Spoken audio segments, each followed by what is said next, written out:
Hello, baseball fans, and welcome to another day of Northwoods League Baseball. The Rockford Rivets again come into Witter Field trying to get their first sweep of the year since they did it over a month ago at Joannes Stadium in Green Bay, Wisconsin.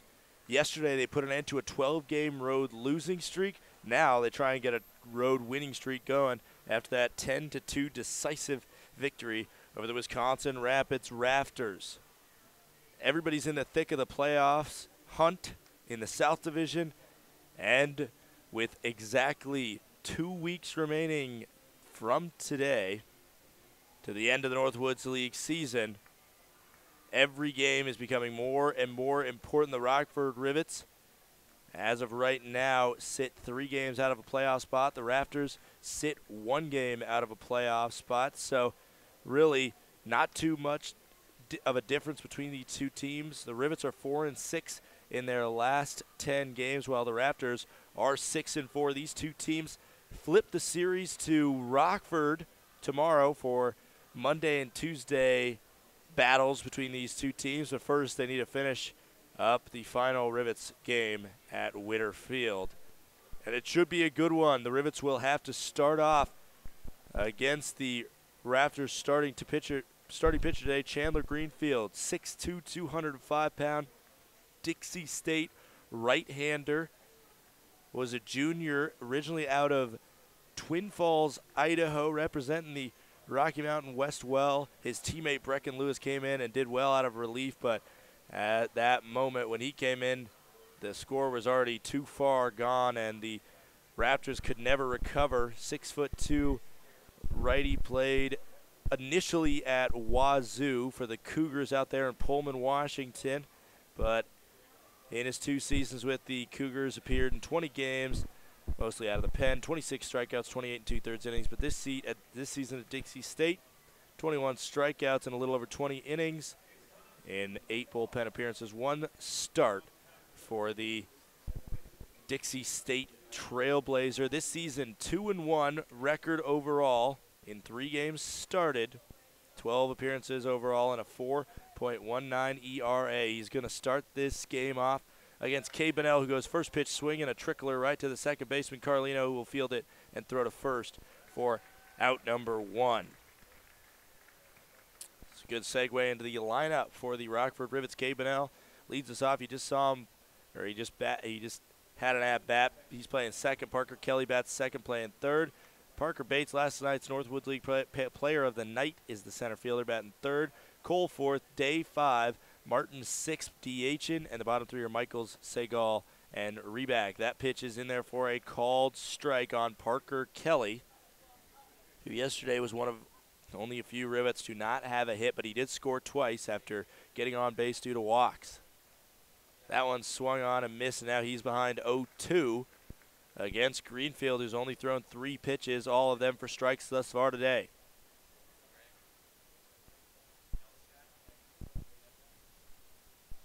Here's the 0-2.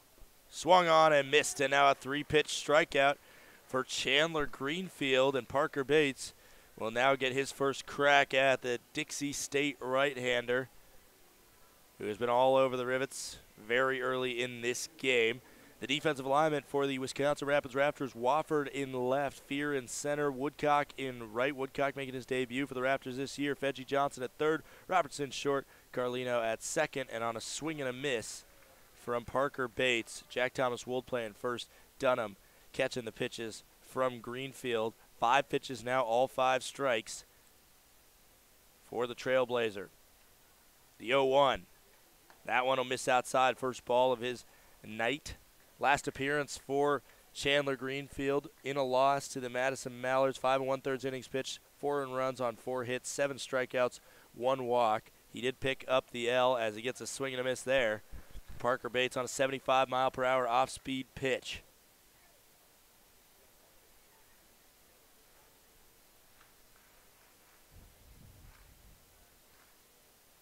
A 1-2 with 2 outs, nobody on, coming here in the top of the first. Swing and a miss, and so 2 strikeouts and a 1-pitch ground out make quick work of the Rockford Rivets in the top of the first. We'll be right back.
First pitch from Brad Littleton is taken, well hit by Ty Duvall, leading us off playing DH, but Parker Bates, after a little bit of a shaky back pedal there, able to snag that one over his head.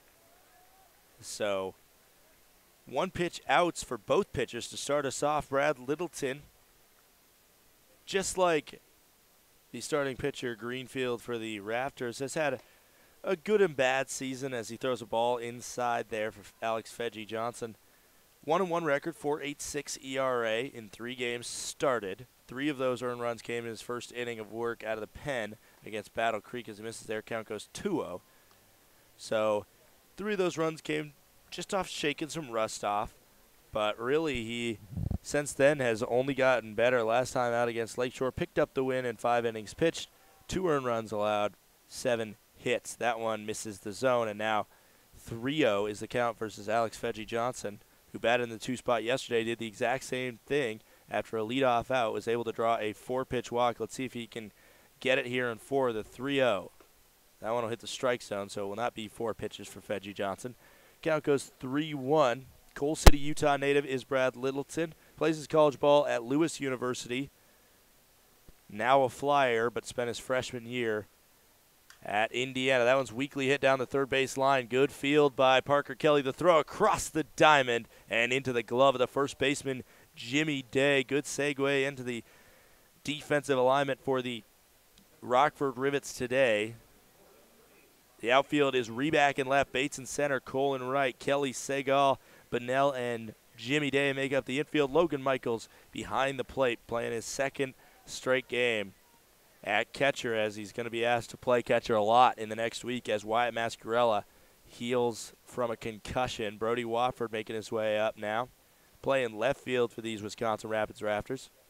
First pitch he sees from Brad Littleton, misses high and away. Count goes 1-0. That was a fastball at 87 on the gun. Batting order for the Rafters. Duvall leads us off. Fedgy Johnson 2nd. Wofford 3. Dunham 4. Jack Thomas Wold 5. Woodcock making his debut, bat 6. Carlino Fear and Robertson are the bottom 3. Another pitch misses outside. Count goes 2-0 now for Wofford versus Littleton. Last time Littleton got the count up to 3-1, but then was able to hit the strike zone and force Fedgy Johnson into a 5-3 ground out. 2-0. That one will hit the strike zone. A little bit of a delayed call by the home plate umpire, Kyle Peters, who takes this time throwing the finger to the right side when he calls his strikes. He is behind the plate. Pat Crowley over at third base. Gavin Oakley will be on first. That one swung on, hit down the first base side, and after a little bit of a bobble by Jimmy Day, he's able to recover it, snag it with his bare hand, and flip it to Brad Littleton. So both pitchers with 1, 2, 3 innings. We're cruising through the first here in Wisconsin Rapids.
Back here for the top of the second inning. First pitch to Ryan Cole. Swung on to left field, backing up, and no doubter. A solo shot by Ryan Cole. Goodbye, baseball. The Rivets take the lead 1-0. Ryan Cole's second home run of the season. The only home run he has hit before today was at Madison, where, to be honest, down each line, it's not too hard to hit home runs. That one had to be probably around 350 or so. At center field, 375. And down the left field line, it's 320. And that one went right in between. And it cleared it by a hefty margin. First pitch by Jimmy Day. Swing and a miss. He's behind 0-1. But the crowd here at Witter Field is silenced by that bomb. Brody Wofford out in there on the left took a few steps back. That one is a check swing that he went. Count goes 0-2. It was Brody Wofford taking a few steps back there in left field, and as soon as he realized where he was and how much grass he had to run, he realized there's no chance he was snagging that one. The 0-2 hits Jimmy Day, and there was a little bit of a weird situation last night where he was hit right in that same area with a pitch, and the Rafters were arguing that he leaned into it. That one he did not move. He was called back, and we never really got an official call, but after talking to Brian Smith, he said the call on the field was it was just called a ball. So the count went full, and then he struck out on the next pitch. That one, because of the fact he didn't move, couldn't have leaned into it. Maybe he could have tried to avoid it, but he wears it on his left shoulder, and it'll bail him out of the 0-2 count. Now a called strike into Brock Martin puts the count at 0-1.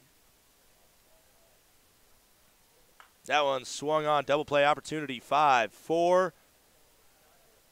Make it 3, a 5-4-3 double play to get the momentum a little bit back with the Rafters, but still, after that solo home run, the difference 1-0 in advantage of the Rockford Rivets. Ryan Cole doing it himself. Now 2 outs, and Logan Michaels makes his way up playing catcher for the Rivets today.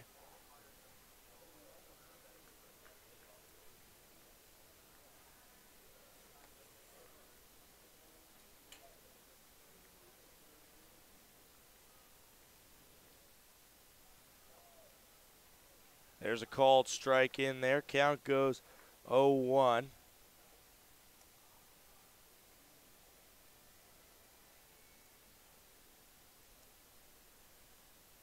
That one swung on and fouled back. Now the count's 0-2 for Logan Michaels. Chandler Greenfield coming right at batters right here. And other than the solo shot by Ryan Cole, no answer from these Rivets bats yet today. 0-2 with 2 outs. That one swung on and missed, and a 3-pitch strikeout to end the inning. The Rivets lead 1-0.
Jake Dunham makes his way up now.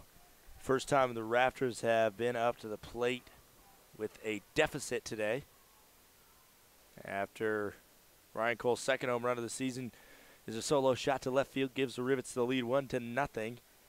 Brad Littleton now throws the first pitch inside to Dunham. Count goes 1-0. Both pitchers went 3 up, 3 down in the first inning. But the first pitch of the second was taken yard, and other than that, I mean, a really good outing thus far from Chandler Greenfield. The Rafters pitchers threw 2 and already 3 strikeouts to no walks. That one swung on up the middle. It'll be the first hit of the day for the Rafters, a single that gets by the second baseman today for the Rivets, Cade Bennell. And so the first batter for each team in the second inning is able to reach base.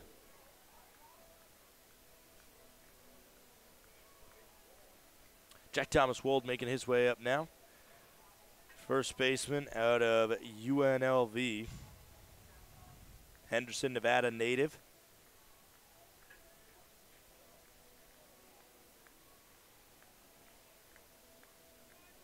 Also, Jack Thomas Wold is the youngest player on this Wisconsin Rapids team. That one swung on, fouled back. But by the way he's played this season, you wouldn't know it. Only 3 months away from being born in the 21st century is Wold. Sees the 0-1 from Brad Littleton now, 15th pitch of the day for Littleton. Over on first is Dunham. Off-speed pitch misses at 78. Outside count goes to even at 1-1. 7 home runs for Wold on the year. This will be a timely hit if he's able to get one here and help the Rafters respond quickly. That one off the outside of the plate just nicks the strike zone. Now it's back to a pitcher's count at 1-2.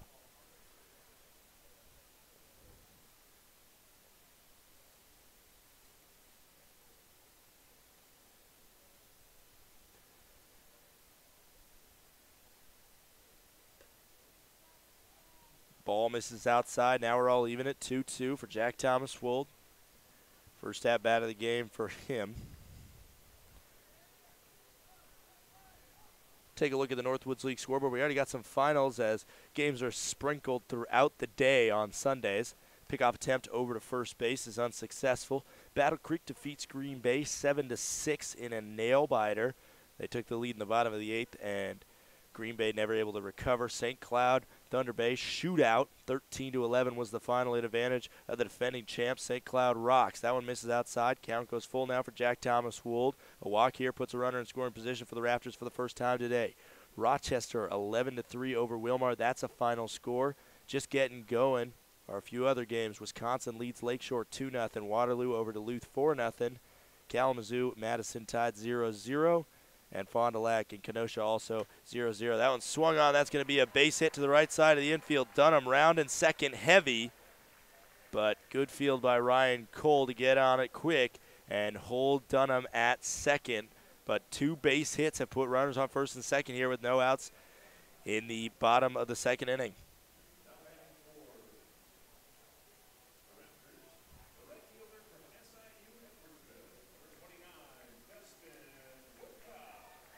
Now Dustin Woodcock is greeted with a good ovation here at Rafters Field, as this is his 4th summer playing in Wisconsin Rapids.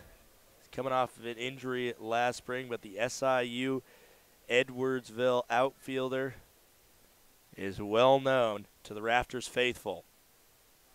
He'd love to start his outing with a big hit here. His 2018 campaign, first pitch is a ball outside. Count goes 1-0. Brad Littleton struggling to find the strike zone, and when he does, the Rafters have been capitalizing on them with hits. At least that's how this inning has started.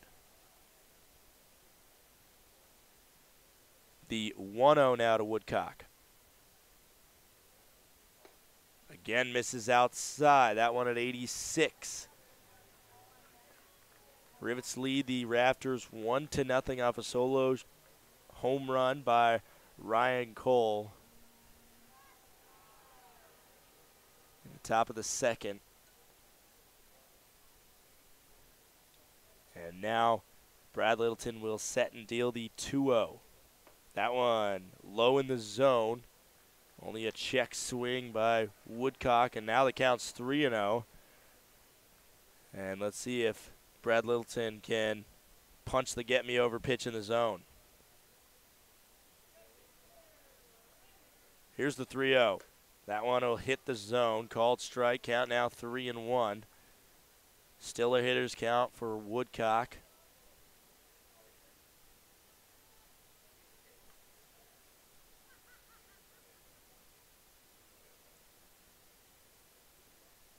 And he steps back in the batter's box. Runners on first and second here, top or bottom of the second, no outs for the Rafters. The 3-1. That swung on and hit. And down in center field for Parker Bates, holding at third on a good throw by Parker Bates. Bases are now juiced for the number 7 batter, Carlino, making his way up. The second baseman for the Rafters now will get his first at-bat with the bases loaded in the bottom of the second. A base hit could tie the game, if not give the Rafters the lead. Big single there by Woodcock on the 3-1. Brad Littleton's 25th pitch coming. No home runs on the year for Victor Carlino. 2 RBIs. And he could double that on a good base hit here. Maybe even get 3 across. First pitch right down Main Street, called strike. 77-mile-per-hour off-speed pitch. Count goes 0-1. This is Carlino's first at-bat with the bases loaded on the year. For Brad Littleton, opposing batters are 0 for 1 with the bases loaded against him. Fouled back, count goes 0-2, so really pretty much uncharted waters for both pitcher and batter in this situation in the 2018 Northwoods League season. The 0-2, no outs, bases loaded, bottom of the second. Rivets lead the Rafters 1-0. Littleton sets and deals. Swung on and missed, and a big strikeout there from Brad Littleton. 3 pitches, all of them 4 strikes, and now Brett Fear makes his way up. Brett Fear came on and had a pinch hit home run in the bottom of the 9th last night. It broke up the one-hitter by the Rockford Rivets pitching staff members that came in. And it also broke up the shutout. The final score of the game was still 10-2 in advantage of the Rockford Rivets, but that solo shot sparked a little bit. And this is an opportunity where he would probably much rather want it. More critical point in the game and more runners on. As that one hits the strike zone, count goes 0-1. Littleton coming right at these batters now with the bases loaded, making sure he doesn't walk home a run. The 0-1 now with 1 out, runners on all of the bases. The 0-1 swung on, high fly ball. Backing up is Bates, and that one's going to get out of the ballpark. A grand slam by Brett Fear, and his last 2 at-bats, he's been able to go yard. This one brings all 4 Rafters home. And all smiles as the Rafters have their first lead in this 2-game series between the Rafters and the Rivets. The 0-1 pitch goes to deep left field, probably farther than Ryan Cole's home run ball, and all 5 runs today have been scored off of long balls. Brad Littleton will throw his 30th pitch upcoming. Let's see how he responds to allowing that home run.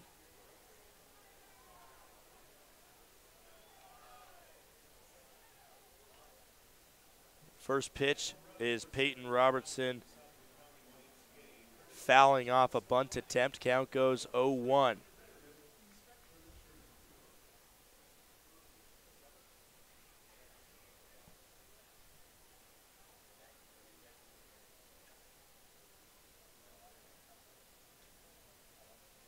The 0-1 now misses outside. Count now even at 1-1 now for Littleton as his pitch count is over 20 and he has only one out.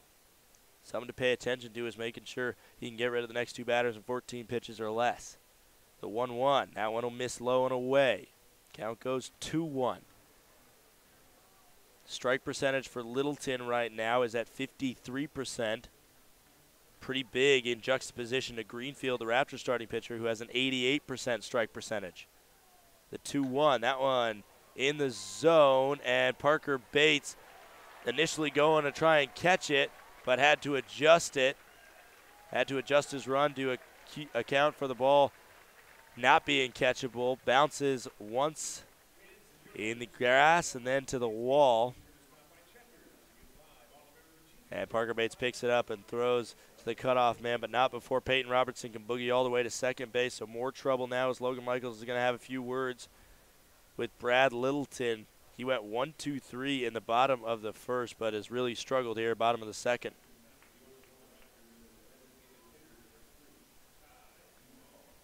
Top of the lineup now. Ty Duvall makes his way up. Fly out to center field his last time up.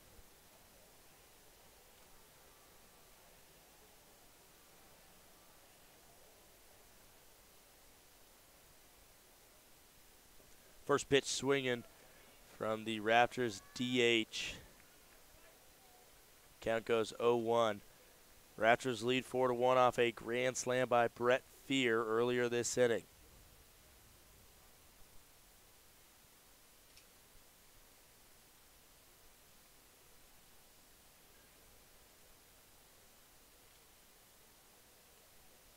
That one swung on and missed, and now Duvall's behind 0-2. Both of these swings by him have been pretty heavy swings, and you can kind of tell he's trying to get a big bat to these Brad Littleton pitches and match what Brett Fear did. The 0-2 swung on to left field. Tracking it is Brennan Reback. Nice snag by him, and again, Ty Duvall robbed of a hit. Both times outfielders have made it close but have been able to snag his fly balls. Reback took a little bit of a bad run to that one as the wind, we can tell by the flagpole in right center field, is blowing to the left outfield. So helped Brett Fear and Ryan Cole's home run balls quite a bit as they both ended up beyond the left field wall. Now Alex Fedgie Johnson 0 for 1 with a ground out to the third baseman Parker Kelly. Sees a strike to start his at-bat. Count is 0-1.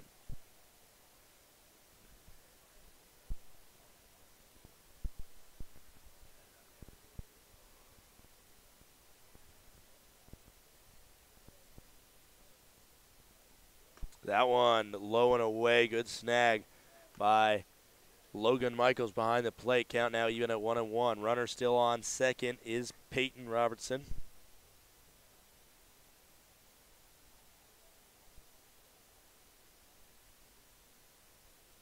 The 1-1 now. That one will miss high.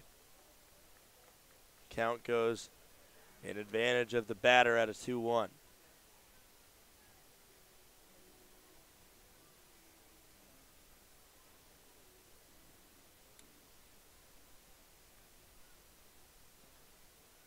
Next pitch will be number 30 for Brad Littleton. Ripped to left field, and Peyton Robertson will round and head home.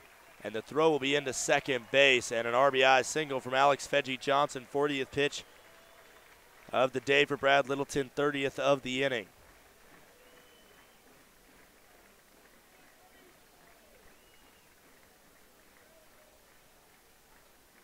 Brody Wofford makes his way up now, ground out to the first baseman.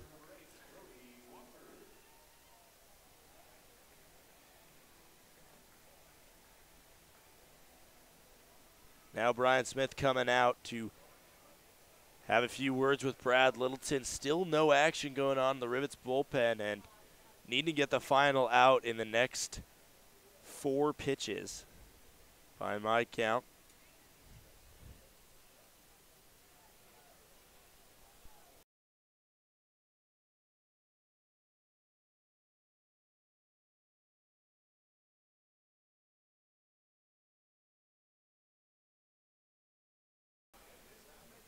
After confirmation, it is 30 pitches, so he's going to need to get out number 3 by his 34th pitch, because if he throws 35, he will be forced to exit the next inning, and an early exit it would be for Brad Littleton, and a quick turnover to the bullpen that is not quite at full strength. A few different guys having to leave for personal reasons. JT Bakshaw because of a transfer, because he is transferring and needs to get some stuff figured out with school and all that. For Nathan Schneiderman as well, he has a funeral to attend this weekend, so he not able to make the road trip. And a swing and a miss there. Count goes 0-1 for Brody Wofford, who is 0 for 1 today. Needs to get rid of Wofford in 3 pitches or less now, as he's at 31. That one swung on a miss, and he's 1 strike away from being able to get it done. He has 1 pitch to spare, essentially, but if Wofford can foul off a couple pitches, he will be able to force the exit of Brad Littleton here, not being able to get through 2 innings. That one will just miss the zone, and no reaction by the Rockford Rivets bench there.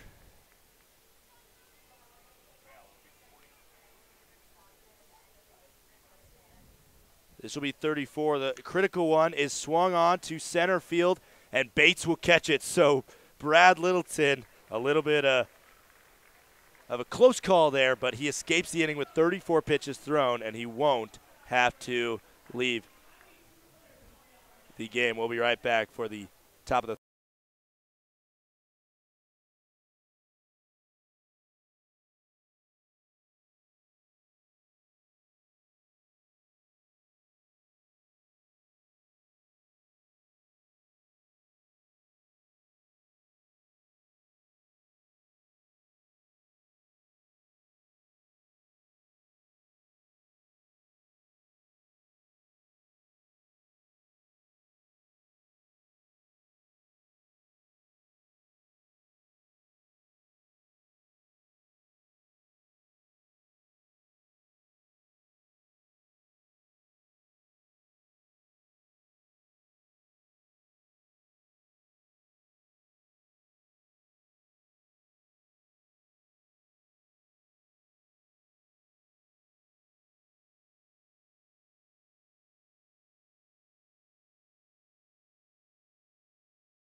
Zach Segal will lead us off here in the top of the third inning. The Rivets need an answer after a big bottom of the second by the Wisconsin Rapids Rafters. First pitch to him from Chandler Greenfield, who's had a long time off, is a called strike. I did have confirmation that the last inning, 34 pitches were thrown by Brad Littleton, and the coaches in the Rivets bullpen also motioning up to the press box to double check that, as well as they had 34 and they were making sure that Brad Littleton can return to the game, so most likely he will for the bottom of the third inning. The 0-2 now to Segal, swung on, ripped down the left field line. That's a foul ball, just finding its way foul. Had double written all over it that way, but Segal will have to make the walk back now. And the Stanford man, who's taken over essentially the starting shortstop role after the departure of Hal Hughes and Justin Walker, has had a lot on his plate and responded fairly well, improving his batting the last couple days. Did pretty well yesterday. That one, check swing down the third base line, and a good field and throw from the third baseman, Fedgie Johnson, and a man who has done pretty well the last couple series, shows he's worth it on defense as well, as that one was very bleakly hit down the left field line. But now Brennan Reback making his way up. He is the last batter for either side to have his first at-bat. Only score for the Rivets right now is the solo home run by the right fielder for the Rivets today, Ryan Cole. And for the Rafters, it was a grand slam by Brett Fear last inning. That one hits on the outside of the plate. Count goes 0-1 with one out for Brennan Reback. Now here's the 0-1 with one out. Big swing and a miss from Brennan Reback on the 78-mile-per-hour off-speed pitch. Count now 0-2 against the Central Arizona outfielder. K. Bennell on deck. That one will miss low and outside. Count goes 1-2 now.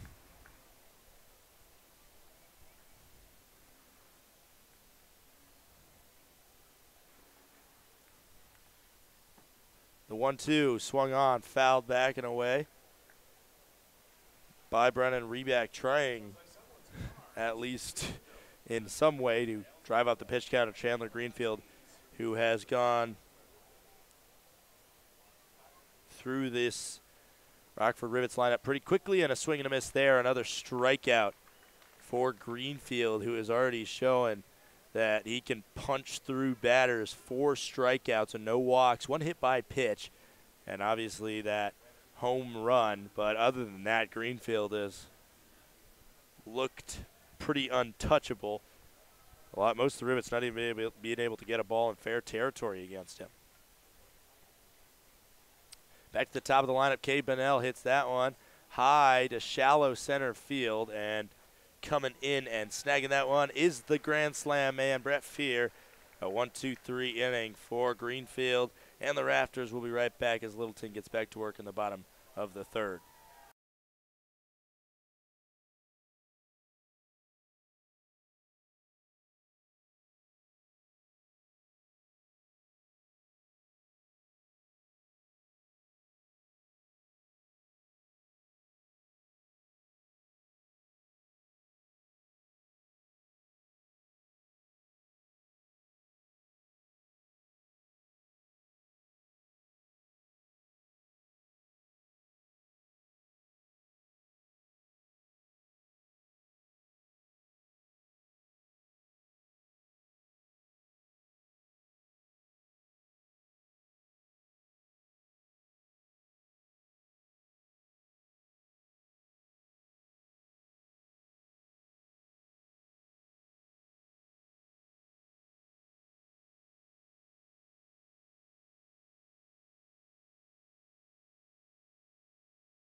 First pitch to Jake Dunham is a called strike. Next pitch is hit over to third base, and a tough throw for Jimmy Day to scoop up, but he does successfully.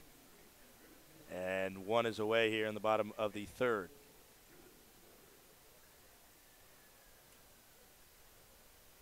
Brad Littleton back in, trying to recover from what was a disastrous bottom of the second for him. A grand slam with only one away. And it just tailspin from there for him. Another run came across on an RBI single. And that's the score. That's the reason that the score is 5-1 at advantage of the Wisconsin Rapids Raptors over the Rockford Rivets. The first pitch to Jack Thomas Wold goes outside. Count goes 1-0.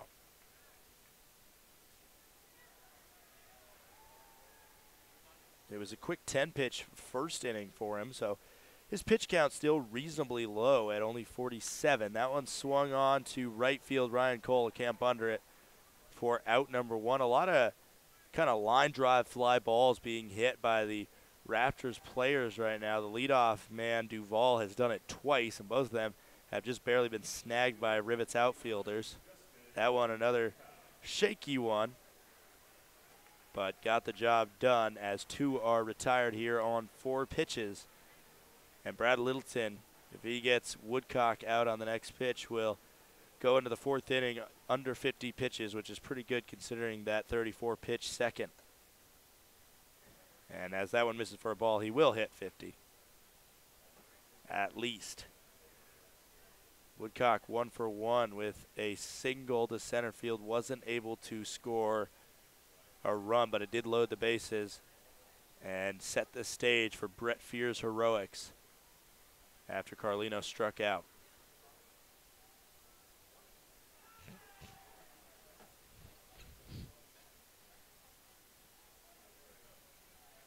One is fouled off. Count now 1-2 for Dustin Woodcock. Excuse me.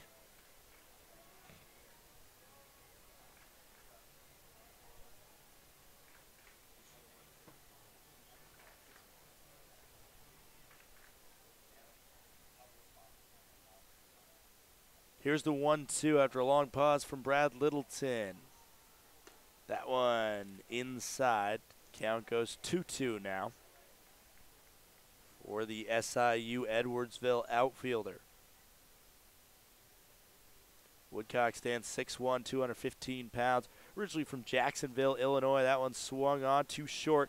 Zach Segal fields and throws across the diamond and safe over there on first. An infield single for Woodcock, and he's 2 for 2 today. After that one was just beat out. A little bit of a throw slow across the diamond from Segal, and it was a close play over there at first. You know, one of those you think if Hal Hughes is a little bit healthy, or if he is healthy, and he's still with the Rockford Rivets team, maybe he makes that play just due to the fact that he's seen that so many times, especially through the last year starting for the LSU Tigers. 7 hits already for the Wisconsin Rapids Raptors, and it's one of those things that the Rivets have seen, especially when they've been able to win the first game of a series. It seems like every game, too, the other team just comes out and gives absolutely everything to beat them in that second game. Victor Carlino now up. He struck out with the bases loaded. And then that was the first out of last inning, but Fear cleared those bases, and another swing and a miss from Carlino. He's behind 0-2 with 2 outs now.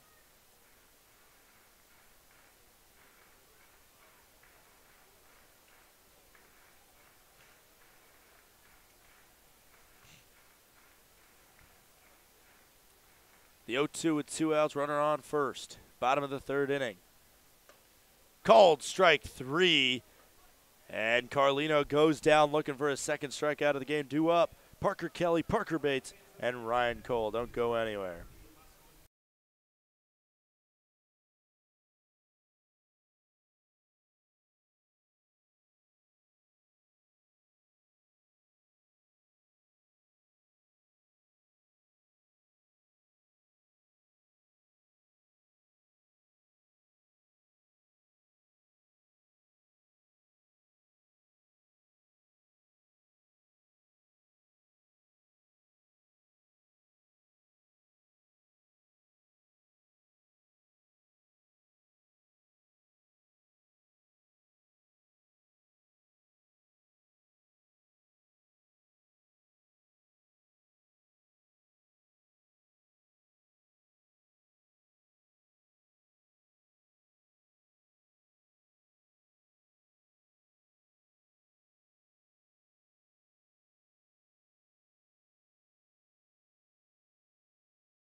Back here for the top of the fourth inning. First pitch to Parker Kelly is on the inside. Count goes 1-0. Kelly is 0 for 1 today with a strikeout swinging.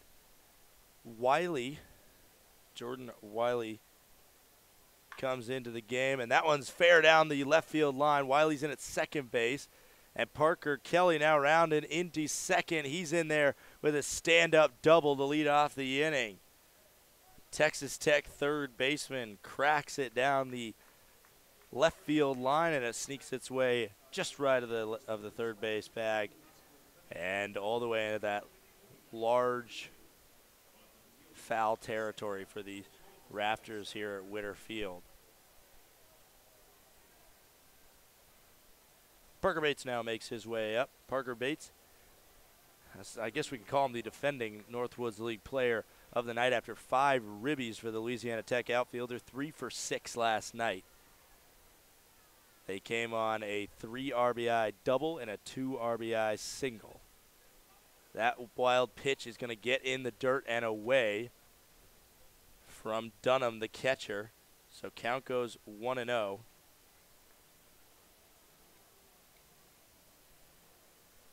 And Kelly advances to third base with no outs here. Parker Bates, one of the things that was fortunate for him is he did come up, and both those times he had the bases loaded, and that'll help you out a lot in terms of your RBI totals if you're able to come through with big hits in big situations. And here's another big situation right now. A chance for him to get back a little bit of the runs lost in the bottom of the second with that 5-run rally by the Wisconsin Rapids Rafters. The 2-0 now coming from Greenfield to Bates. Swing and a miss on the pitch. Off speed and low, but Bates bit. And now the count's 2-1. Runner on third, top of the fourth inning here, no outs. A fly ball gets it done, but Greenfield shows that he doesn't like it when the batters even touch his. That one will be touched and to Wiley over at second base, but it will work out as a sacrifice hit for Parker Bates as Kelly scores from third. So not the perfect situation, but it gets the job done. Score now 5-2. Off of that Parker Bates ground out. Ryan Cole, the only other man to get an RBI today. And that was off the solo home run that led off the second inning. First pitch he sees this time is low for a ball. Count goes 1-0.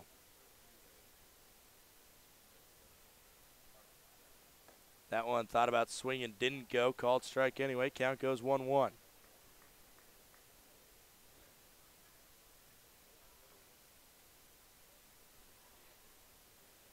That one way in the dirt. Count goes 2-1 now.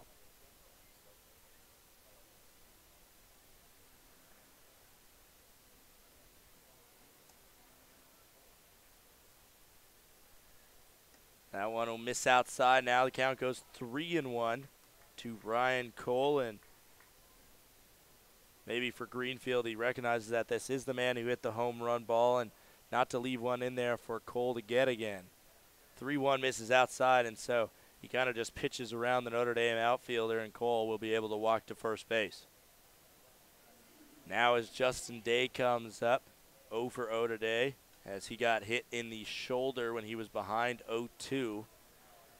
Second time this series and of his season, because yesterday was his debut, that he's been hit by a pitch. However, last time he was called back because the home plate umpire said he leaned into it and it would have been a ball had he not, so it was called a ball. Count went full and he struck out. Next pitch, pickoff attempt over to Ryan Cole on first base. Has him sliding back in safely. So now we'll see the 0-0. Another pickoff attempt over there as Ryan Cole, he has a stance that he stands in when the pitcher is set.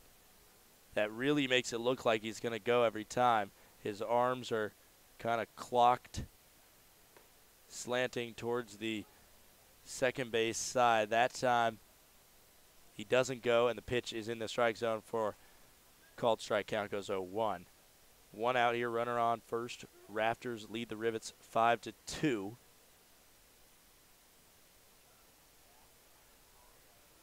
Another pickoff attempt over to Ryan Cole on first.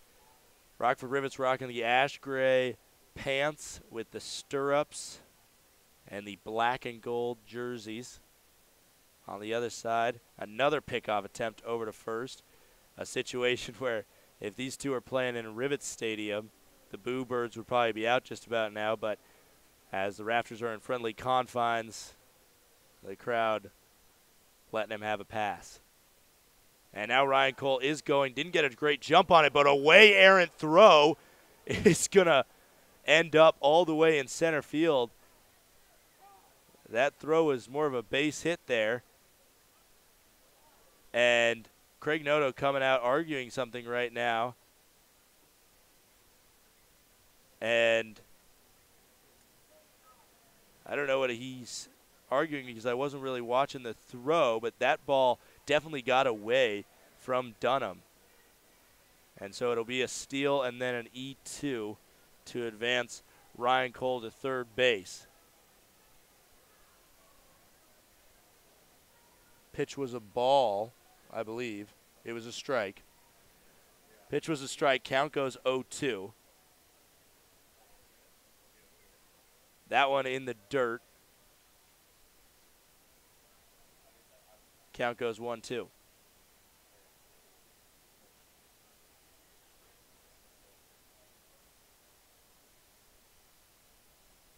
The 1-2 now with one out. That one goes low and inside and gets away from Dunham for a brief second, but he's able to block it, keep it in front of him, and hold Ryan Cole at third. The situation right now, a fly ball gets it done as the infield is a little bit farther in, but not all the way in. They are trying to prevent Cole from scoring. That one hits hits Jimmy Day, and the second time that he's been hit today, the third time in the past 2 games. I mentioned that one time where he was sent back to home, and man, he's a ball magnet over there. Pat Leffler set the record this year for most times a Rivet's been hit in a season. And now Jimmy Day, man, he might break it at the pace he's at. First pitch to Brock Martin is a ball low and inside. Count goes to 1-0. He is really unflinching when the ball comes at him. That's one thing that you notice. As a big swing and a miss from Brock Martin puts the count at 1-1. A high fastball, it doesn't matter. He stares the ball in the face and wears it on his sleeve. The 1-1 with one out. Pickoff attempt over to first base. Ryan Cole over on third. Takes a big old leap when he sees that, just in case. Ready to attack on any chance he got. Any chance he's able to get. That one swung on. Double play opportunity. Wiley will throw to first for one. Throw to second for one and first for two. So a double play leaves Ryan Cole stranded at third, but the Rivets put up one. We'll be right back. The score is 5-2, Raptors over the Rivets.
Brett Fear makes his way up now. Last time up, Brett Fear hit that grand slam to left center field that gave the Raptors the 4-1 lead. They tacked on one more in the bottom of the second, and they've held the lead ever since. Now in the bottom of the fourth, the Raptors try and see what they can do with the 3-run lead after Parker Kelly scored on the ground out last inning by Parker Bates. To lead off the inning, Brett Fear is batting .353 in 17 different chances. No home runs, or no walks, excuse me, and no home runs. That one's fouled off. Count goes to 1-2. Brad Littleton's 60th pitch of the day coming.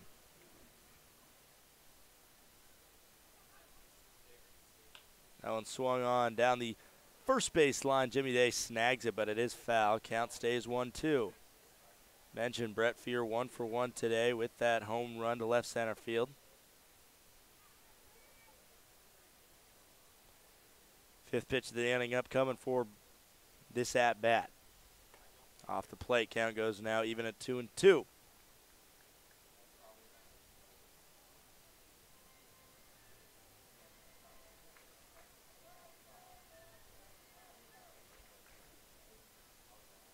That pitch, check swing, swung on, and struck out. So Brad Littleton gets the better of him this time. I'm sure he would have loved that result better if it would have happened Brett Fear's last at-bat. But there's no going back in time. Now Peyton Robertson makes his way up with 1 out, nobody on.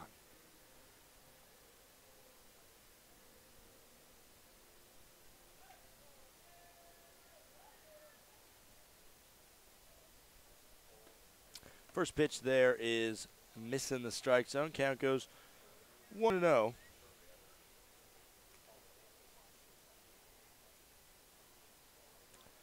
For Peyton Robertson, last time up, doubled to right center field. That one will miss inside. Count now 2-0 for Robertson.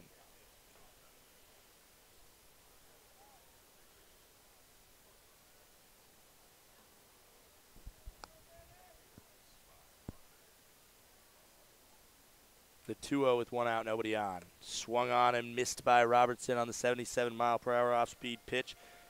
Count goes 2-1.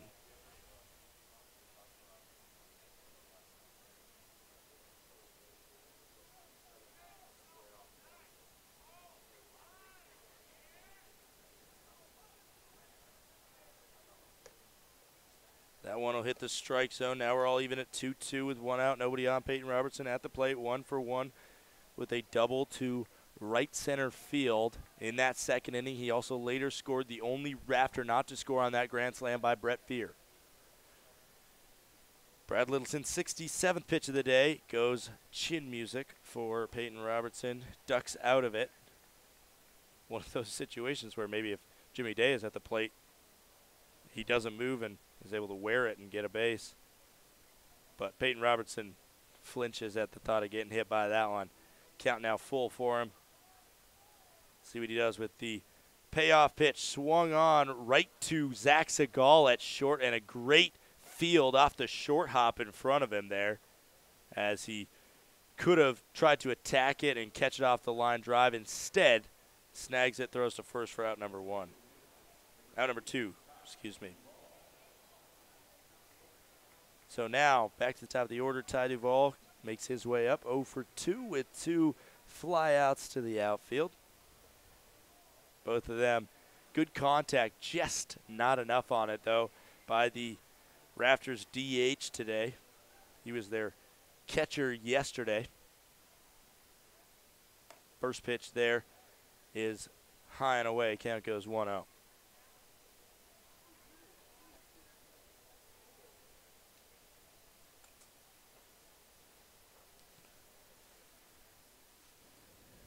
That pitch will hit the strike zone, all even at 1-1 now.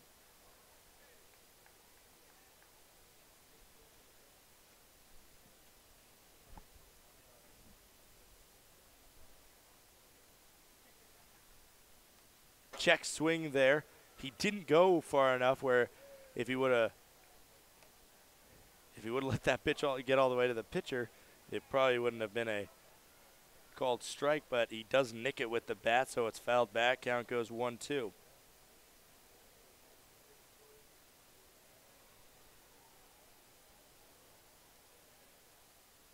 Here's the 1-2 with 2 outs. Struck him out as a swing and a miss from Duvall gets us into the top of the 5th. The Rivets are losing 5-2.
Top of the 5th here, and Logan Michaels, the catcher for the Rockford Rivets, he's going to lead us off.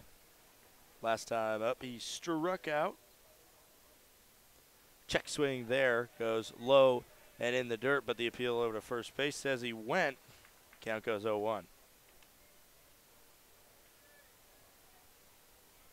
0.91 batting average for Logan Michaels this year. He does have 1 home run. Top of the 9th inning, and Fond du Lac in a 3-1 game belted one over the left field wall to make it 3-2. The Rivets ended up falling short in that game, however. Swings and misses at that one, and now he's behind 0-2.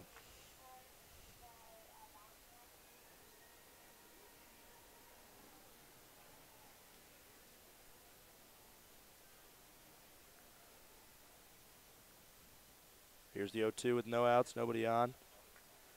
Missed low, count goes 1-2. That was 78 miles per hour on the off-speed pitch from Chandler Greenfield, who this next pitch will just be 50 for him, keeping his pitch count real low.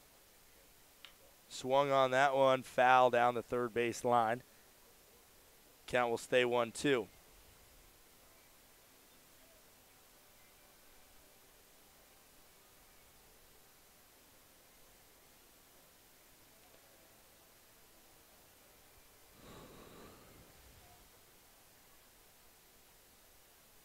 That one swung on and missed.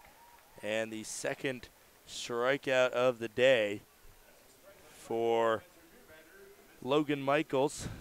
He's 0 for 2. He's going to take that walk to the dugout, and now Zach Segal makes his way up.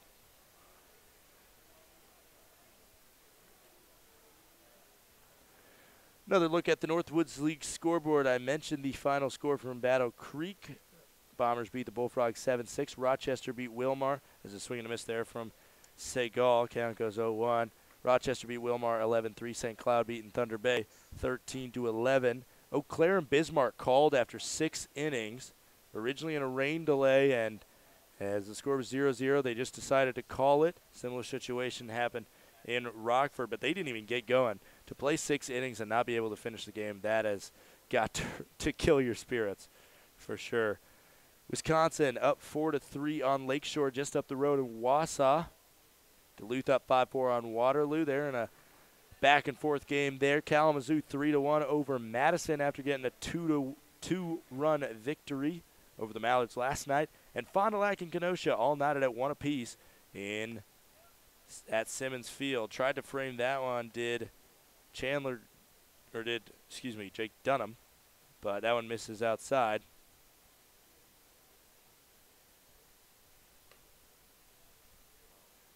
Count now 3-1.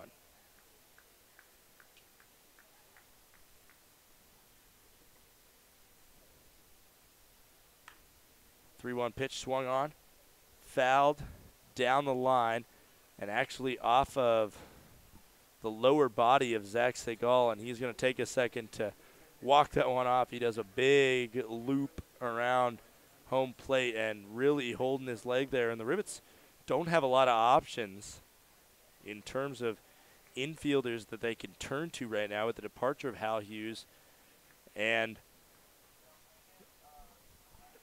Justin Walker. Really the only two infielders they have left are Kean O'Brien, who usually plays second, and Tim Lilly, who usually plays kind of all over the diamond. He's played a fair amount of short, though, so he would probably be the go-to if Segal wasn't able to continue. That one misses inside, and Segal will be able to walk to first.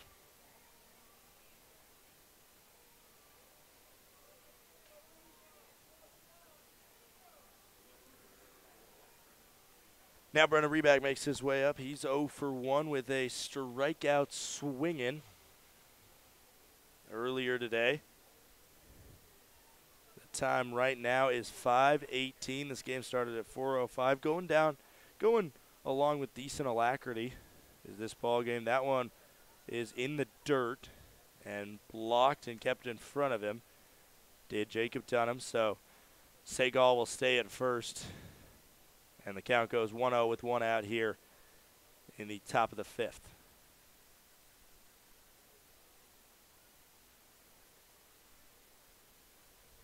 Brennan Reback calls time real quick because I think he has some sweat probably dripped down into his face. And it's never a good thing in any sport. Not fun. It burns in your eyes. The 1-0 coming now, but a pickoff attempt thrown over there, and what seemed like a slow motion dive and stretch from Zach Segal over there. Looked like an action movie as you reach for a helicopter as it flies away and you just snag it, and so he's back in there safely. And another one, that one again safe, and again James Bond-esque jumping on the helicopter just in time. Still a 1-0 coming to Brennan Reback with 1 out. Chandler Greenfield, 59th pitch of the day upcoming. And it is going to be ripped right to Wiley over there. And then an error on the throw from Wiley gets by Jack Thomas Wold. And so Wiley was trying to double him off. Instead, it's going to be an E4 that will advance Segal to second. On the throw there, Jack Thomas Wold couldn't snag that one. First error of the game for either side.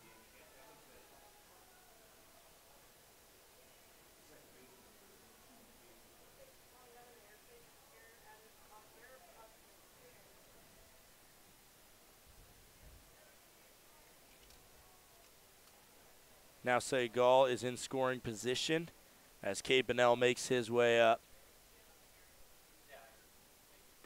First pitch misses outside to Cade Bonnell. The Rivets trying to gnaw their way back into this game versus the Wisconsin Rapids Rafters. Got ahead 1-0 on the solo shot by Ryan Cole, but a grand slam and an RBI single in the bottom of the second put the hands in the lead of the Rafters. They've held it ever since. There's a big swing and a miss there from Cade Bonnell.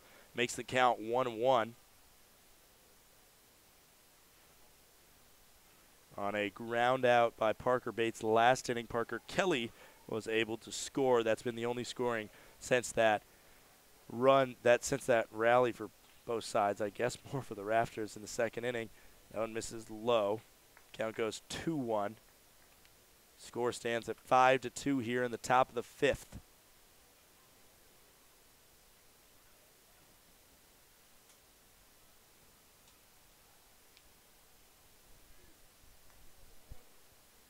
Two-one coming to Cade Bonnell. He's got a runner in scoring position here with 2 outs. 2-1. Swung on. High fly ball to left field, backing up, and it'll be off the wall. So a run will come home, and Cade Bonnell will be into second, standing up, an RBI double with 2 outs. Clutch hitting by the Indiana Hoosier playing second base today. And now Parker Kelly, the man who scored that run last inning for the Rockford Rivets, has a chance. He doubled his last time up to put himself in a good position to score.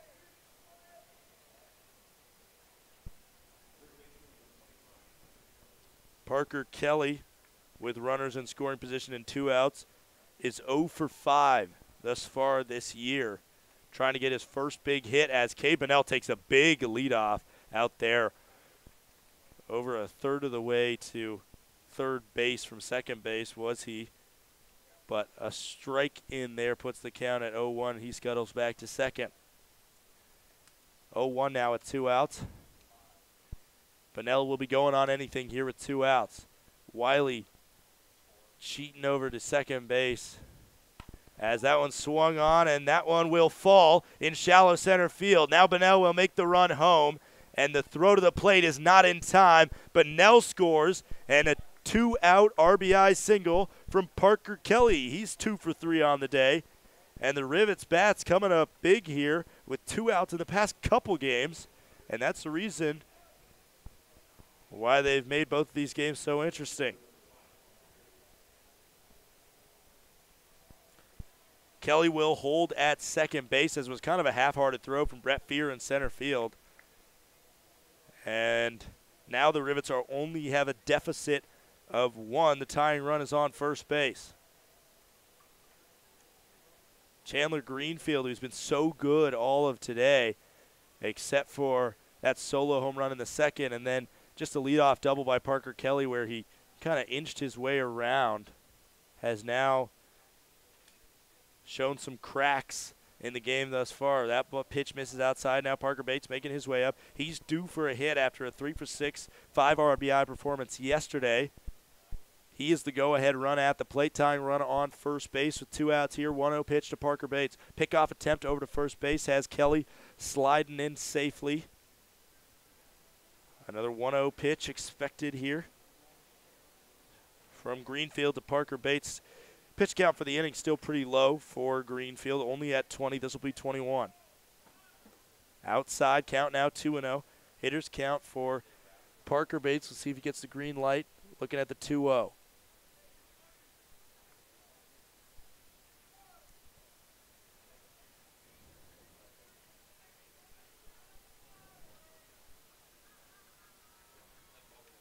That one swung on, foul down the first base line. Count now goes to 2-1.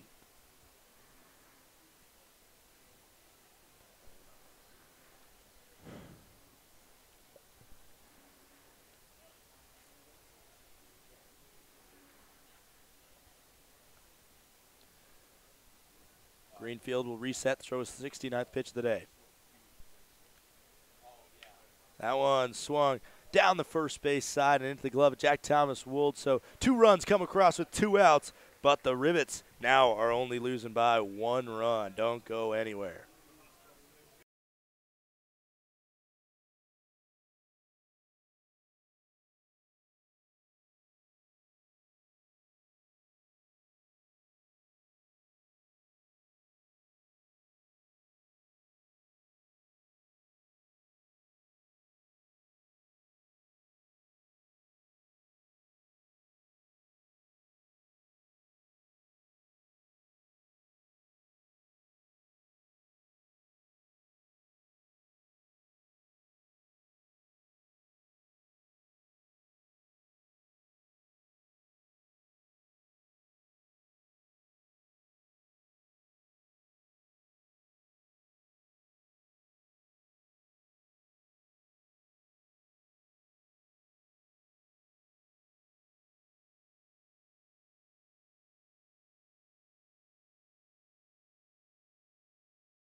First pitch to Alex Fedgy Johnson, foul back and out of play. He's behind 0-1 now. That one hits the strike zone, and now he's behind 0-2. Brad Littleton's 75th pitch of the day upcoming. Fedgy Johnson has only let off an inning 5 times, and he is 0 for 5 with a walk. The 0-2 now. Swung on, high fly ball down the right field line, drifts out of play, foul. Count stays 0-2. Fedgy Johnson 1 for 2 with a single to left field his last time up. That scored Peyton Robertson and gave the Rafters their 5th run of the game. That ball missed inside. Count goes to 1-2 now for Fedgy Johnson.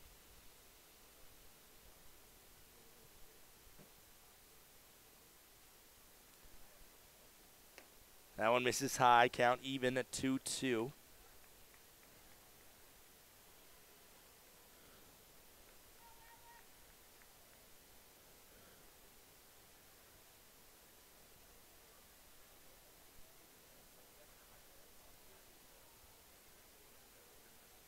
Swung on, weakly hit over to first base, and Jimmy Day will field nicely, and a good play by the pitcher, Brad Littleton, as well, to go over and cover first base and snag that one. 3-1 ground out there to lead off the inning.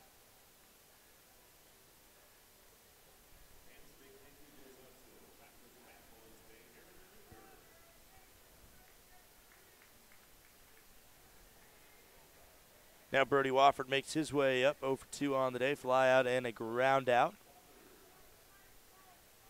for the Rafters left fielder out of Central Florida, Rome, Georgia native. Bats on the left side, throws on the right side. Stands 6'2", 198 pounds. First pitch misses the zone. Count goes to 1-0.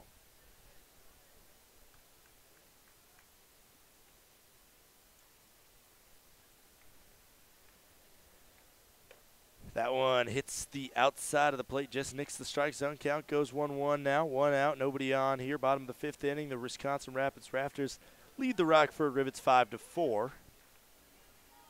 80th pitch that was for Brad Littleton. This will be 81 as he steps back up on the bump.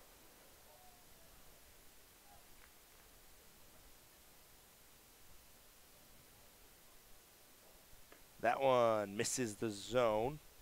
A little bit low. Count goes 2-1.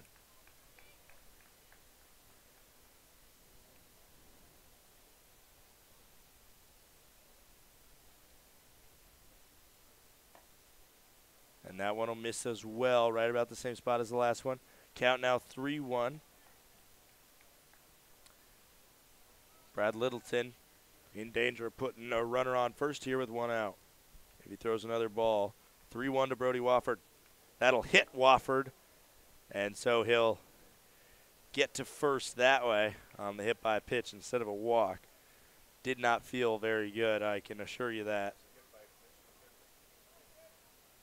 Wofford now on first with 1 out.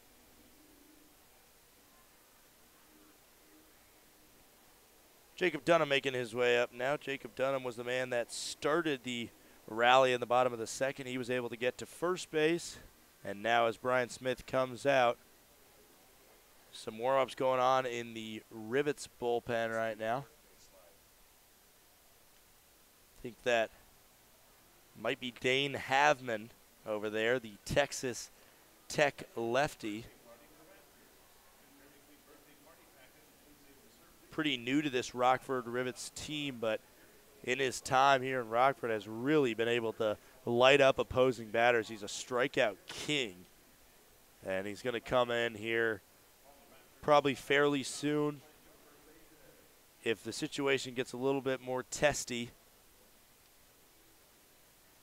and with 1 out here, if Brian Smith and the Rivets need some strikeouts, he motions over to the pen and says, kind of winds his finger clockwise, kind of a hurry up type motion from him.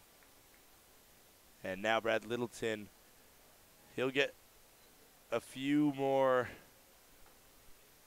pitches. Probably the next time a base runner reaches on him, it'll be his last batter. So now Jake Dunham sees that ball inside. Count goes 1-0, 1 out, runner on first. 85th pitch of the day coming from Brad Littleton. He's made it through 4 1/3 innings right now. Other than the bottom of the second, he's been really good. That one misses high and away. Count goes 2-0 now. Dane Havman looking pretty serious in his warm-ups over there. I believe Kean O'Brien is playing bullpen catcher today, as the Rivets don't really have an option for who should come in and do the job that nobody really wants to do. That one misses low and away. Count now 3-0. And I can pretty much guarantee you if Brad Littleton walks Dunham, especially on 4 pitches, it'll be his final batter of the day. The 3-0 with 1 out. Misses low, and it'll be a 4-pitch walk. And now Brian Smith with a thumbs up question mark over to the bullpen, and he gets the approval, and it will be a new pitcher coming in, most likely as the infield's all coming in now. And we'll see a new pitcher here. Brad Littleton will get you his final line when we come back. Don't go anywhere.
Dane Havman is the new pitcher for the Rockford Rivets. He inherits a runner on second and a runner on first for the Rafters, and he sees Jack Thomas Wold at the plate. First pitch to Wold is inside. It does not hit. It does hit Wold. After Wold asked for clarification, I didn't hear it hit. It must have just nicked him there. And Brian Smith is going to come out of the dugout to talk about that one, and it seemed like the home plate umpire, Kyle Peters there, didn't immediately call it a hit by pitch until Jack Thomas Wold said something to him. And then that's when he motioned that it was a hit by pitch. So now the bases are loaded for Havman. Runners on third and second, Wofford and Dunham, are not his responsibility. But the runner at first now, Jack Thomas Wold, is. Will go against his earned run total if he's able to make it home. That one hits the strike zone, 89 on the gun from Havman. And that's one of the things you can expect to see a lot. Balls hitting the strike zone. 0-0 record on the year for him. If you look on online stats, he will look at 0-1, but that one is a stat that needs to be changed, as he did not allow a run, and you can't have a loss if you don't allow a run. Unfortunately, that's how it works. So a little bit of a glitch of the scoring in Madison, his last outing where he threw 1/3 of an inning and struck out the batter, got out of a little bit of a jam with a runner on third.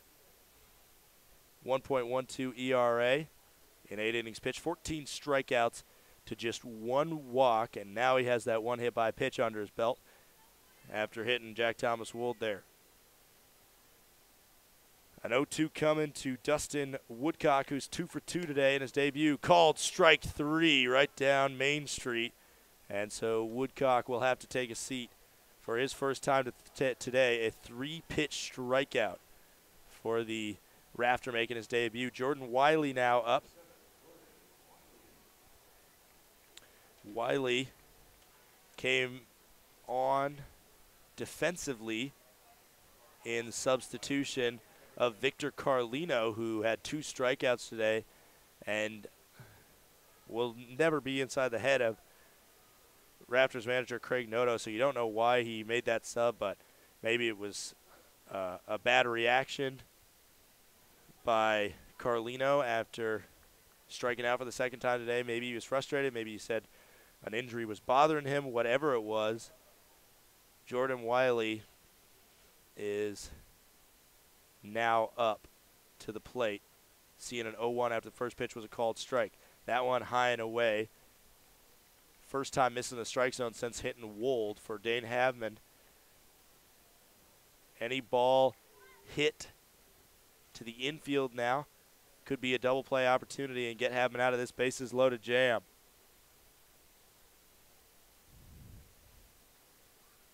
Breaking ball there, nice one. Hits the corner of the strike zone. Count goes 1-2 now. 72-mile-per-hour off-speed pitch from Havman. And now the 1-2 with 2 outs. Havman, the lefty, stands 6'3", 245 pounds. Probably the best option for the Rivets out of the bullpen on this road trip. The 1-2 swung on and missed. And that will be out number 3. Havman gets out of the bases loaded jam. We'll be right back for the top of the 6th inning.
First pitch swinging from Cole after the pitching change made by the Wisconsin Rapids Rafters is a fly out to center field versus the new pitcher, Josh Winkler. Winkler wears number 26 out of Honolulu, Hawaii. Plays his college ball at Northeastern. So a long commute to school for sure for Josh Winkler across an ocean and then across a country. But nonetheless, now he is here in the middle of a country playing in the Northwoods League, in the middle of a state at Wisconsin Rapids.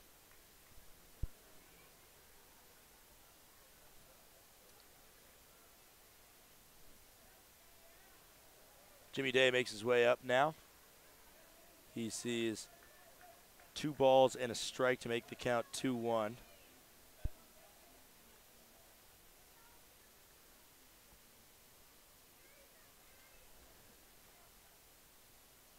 So that one swung on. That should get down in the gap, and it does. Only a base hit there for Jimmy Day, but nonetheless gets on another way that's not a hit by pitch. And so now runner on first with 1 out.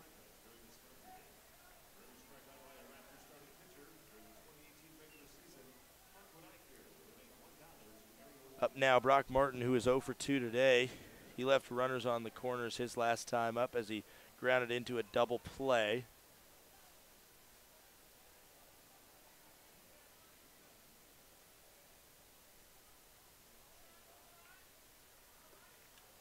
That one hits the strike zone.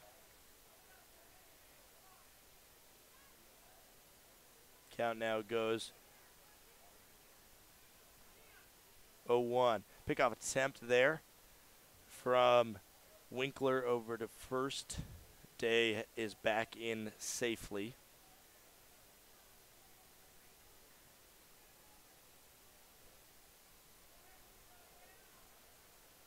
That one will go out of the zone, and a pickoff attempt by Dunham thrown over to first is unsuccessful. Count goes 1-1 now.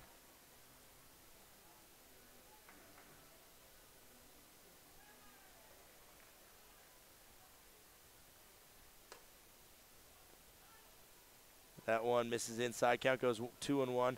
Both at-bats for Brock Martin today. He's grounded into a double play. One was a 5-4-3. The other one was a 4-6-3.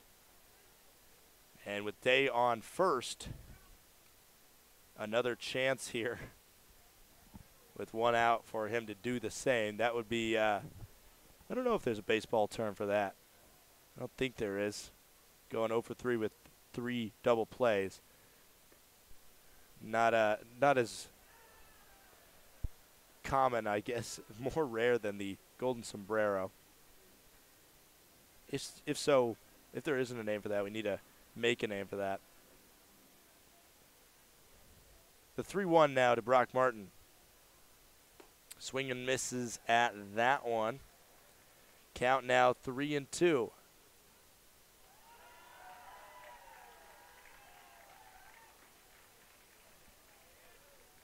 And here's the payoff pitch coming to Brock Martin. Day's going. The throw is going to be not in time.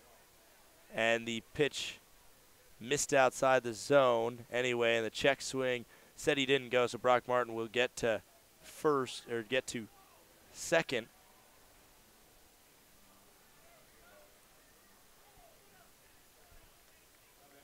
Brock Martin will get to first. Jimmy Day will get to second, as it didn't matter because of the walk, but Dunham threw it anyway because of the check swing. Thought he might have gone. And so now runners on first and second as Logan Michaels makes his way up. Logan Michaels with 2 strikeouts his way up. So for Brock Martin, a big hump for him to get over as he avoids whatever having 3 or 4 double plays in a game is. Logan Michaels, though, halfway to a golden sombrero right now, as he has struck out swinging both times up. But now with runners on first and second and 1 out, a big opportunity for the future Virginia catcher. The 0-0 to Michaels. Hits the strike zone. Called strike. Count goes 0-1.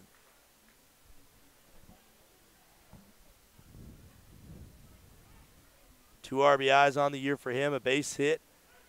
Probably has a decent chance of scoring Jimmy Day from second base.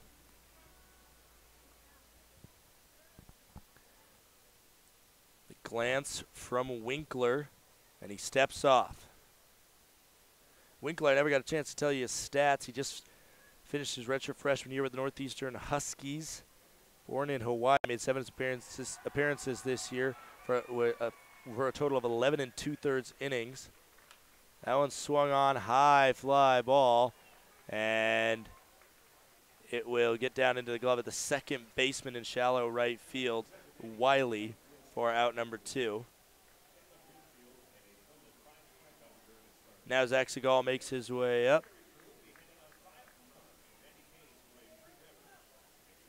And he has a ground out and a walk.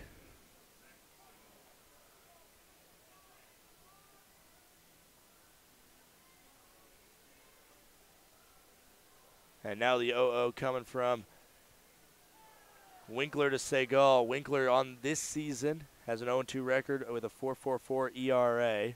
2 starts, 10 total appearances. First pitch to Segal is low and outside the zone. Count goes 1-0. With 2 outs right now, runners should be going on anything, and a base hit very well could score Day from third, and a base hit it will be, and the throw to the plate will be late. And we got a tie ball game here on the RBI single from Zach Segal. That base hit just found its way over the head of the second baseman, Wiley Day. All over it, shows the wheels, and he scores the tying run. Go-ahead run now is at third base for Brennan Reback. The Rivets fell behind 5-1 in the bottom of the second, but ever since then have been gnawing their way back into this ball game. And now, with their 6th hit of the game, an RBI single from Zach Segal evens us up at 5 apiece.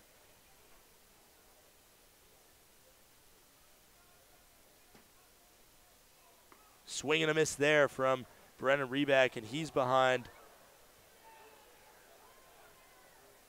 0-1 with 2 outs. Winkler's 17th pitch upcoming to Brennan Reback. Brennan Reback had a 2 RBI single on Friday night against the Madison Mallards. Starting to find his groove.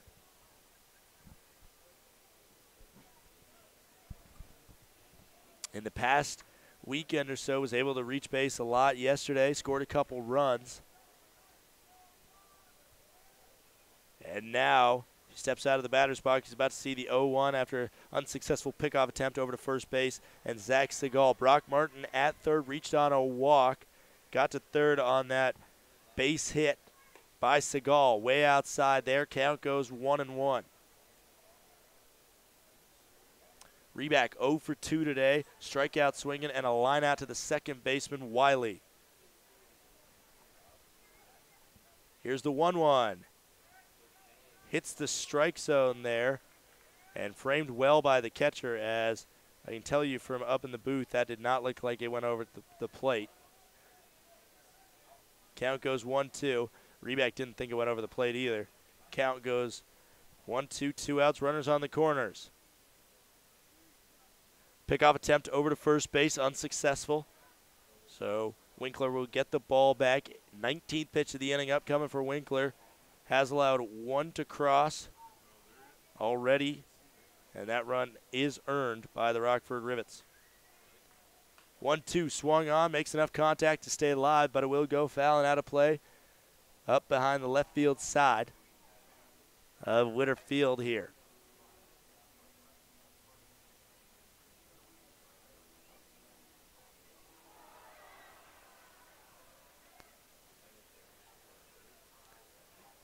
Here's the 1-2. High and inside. Doing a little matrix move to avoid that one as Brennan Reback. Count now even at 2-2. A strikeout ends the inning. A walk loads the bases for Cade Bunnell, and a base hit should score the run from third.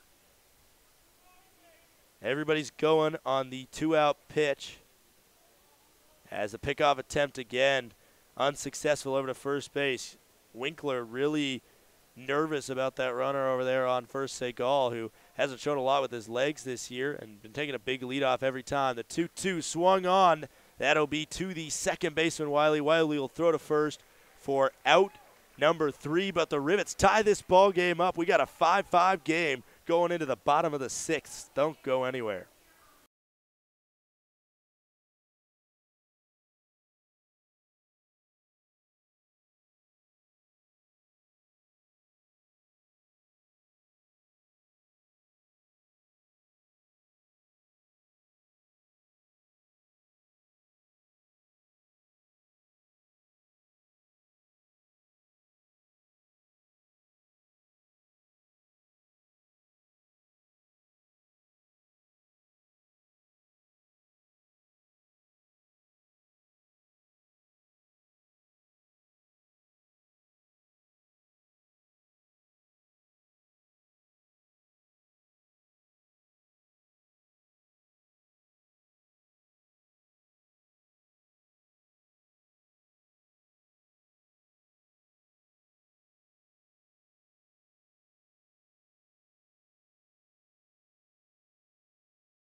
First pitch to Brett Fear is a called strike. Count goes 0-1. Brett Fear has most RBIs today after that grand slam. Sees a pitch go outside there. Count goes 1-1 now.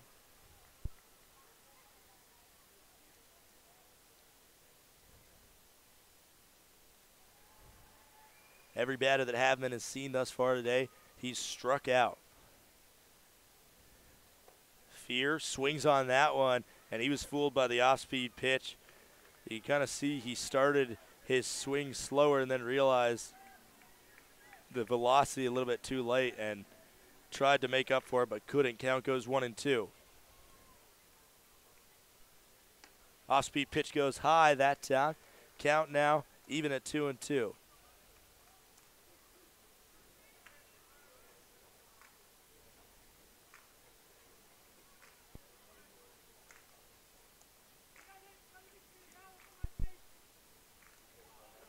That one swung on into left field, and it'll get down for a base hit in front of Brennan Reback.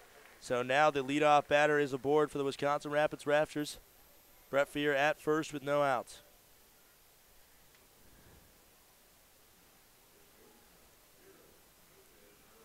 Peyton Robertson makes his way up now. 4 RBIs for Brett Fear over there on first. The only other RBI for the Raptors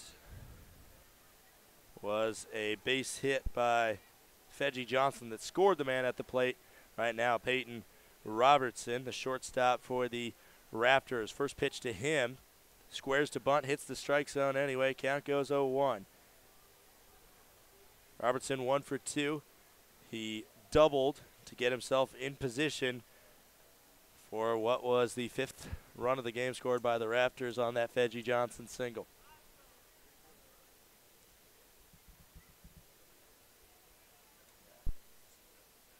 That one misses outside the zone as he squared to bunt again. Infield ready to come in. And now a 1-1 coming. You can tell Robertson, at least on those first 2 pitches, he was ready to bunt. And now the 1-1. That time throws the bunt down the first base side. And it's fielded by Jimmy Day. And Jimmy Day tags out Robertson for out number 1. They get the sure thing over on first, but the go-ahead run does advance to second with 1 out here for the Wisconsin Rapids Rafters.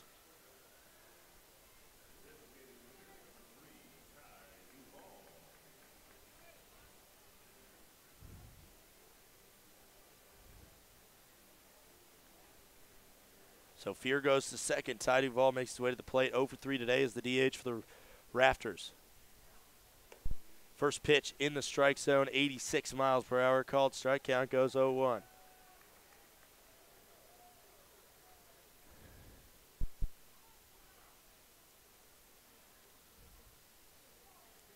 Bottom of the 6th here, 5-5 is the score between the Rafters and the Rivets.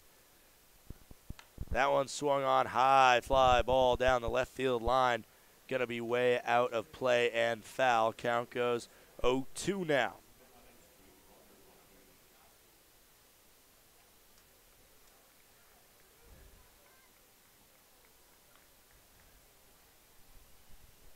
Right now, the season series between these two teams is 3-2 in advantage of the Wisconsin Rapids Rafters after the sweep here at Witter Field way earlier this month.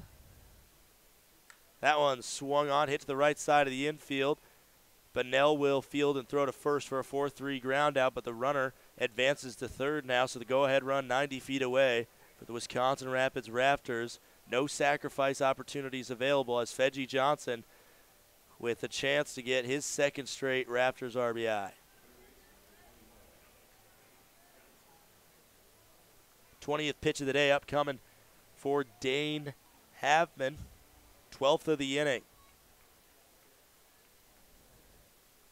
First pitch hits the strike zone, called strike, count goes 0-1. That's one of the things that Havman is so good at, getting ahead in the count. Throws balls in the strike zone that are hard to hit. The 0-1. That one very hard to hit because it missed the strike zone. Count goes even now, 1-1.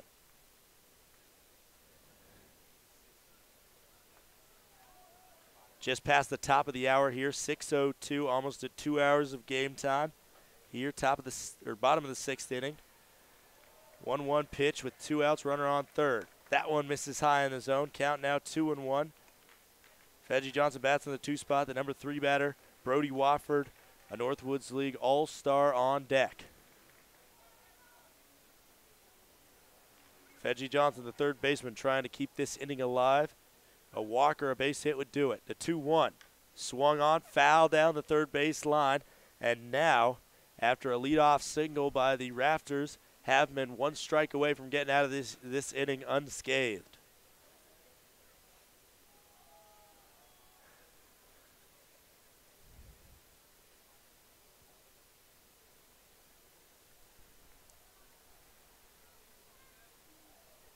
A 2-2.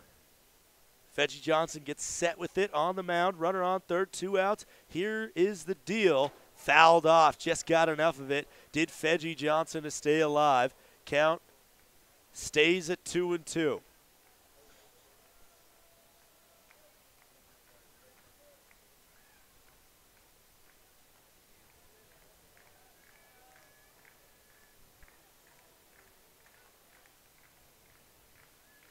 Again, Havman sets to deal the 2-2. Here's the kick and the deal. Goes high, count now full. Wofford still on deck. Northwoods League All-Star. Havman probably does not want to see him, but he does bat from the left side, so it should give the pitcher a lefty-on-lefty advantage. But other than that, the talent by Brody Wofford probably offsets that. That one was fouled back. Count stays 3-2. Fedgie Johnson way ahead of that one and shoots it over by the cameraman for the Rafters, sitting right down that third base line. Here's the 3-2. Doesn't go, and it misses inside. Havman, frustrated with himself, shakes his head there. Maybe he wanted that call. Instead, it's a called ball. Runners go on the corners now with 2 outs. And Havman, now let's see what he can do with the lefty-on-lefty matchup. 20th pitch of the inning upcoming for the Texas Tech Southpaw.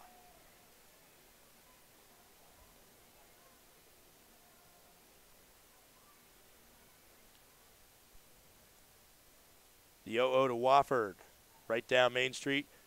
And Havman again gets ahead in the count, 0-1. Wofford on the year with runners in scoring position and 2 outs. This is his 20th at-bat. He has 1 home run, 13 RBIs, batting .316 in clutch situations. Here's the 0-1 with 2 outs, runners on the corner. Swung on, fouled back, now he's behind 0-2. A lot of options for Havman right now with the 0-2 pitch. One thing he can't do is throw a wild pitch. That should score Fear from third. And Fear, the man who hit the grand slam to get the scoring started for the Rafters, now sits 90 feet away, threatening to give the Rafters back the lead. That one hits inside the strike zone, right under the arms of Brody Wofford. Count goes 1-2.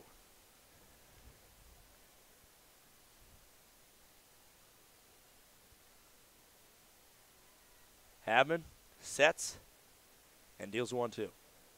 Runners going as it gets away from Logan Michaels, and the runner will be safe there, and I assume that'll go down as a steal.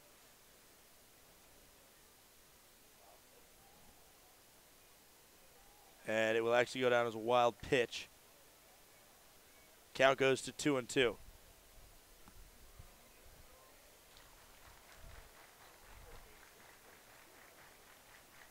Fedgie Johnson in scoring position at second. Fear 90 feet away represents the go-ahead run. The 2-2. Swung on and missed, and Havman strikes out Wofford to end the inning. And that is a big move against a very good Brody Wofford, who was an all-star in Kalamazoo last week. The Rivets and the Rafters are tied at 6-6 going into the, or at 5-5 going into the 7th.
Top of the 7th here Winkler back out. First pitch swinging from Cabanel is a high fly ball tracking back to the warning track is Wofford, but he's able to make the catch out there. Almost a big Oppo Taco home run for Cabanel. Instead, it's an Oppo Taco F7. Parker Kelly now makes his way up. Single to center field his last time up. The time up before that, doubled to left field. He's had a pretty good day thus far, trying to add another hit to what is already a 2-hit game for him. First pitch he sees from Winkler way outside. Count goes 1-0 here. Top of the 7th. Scores 5-5 between the Rockford Rivets and the Wisconsin Rapids Rafters.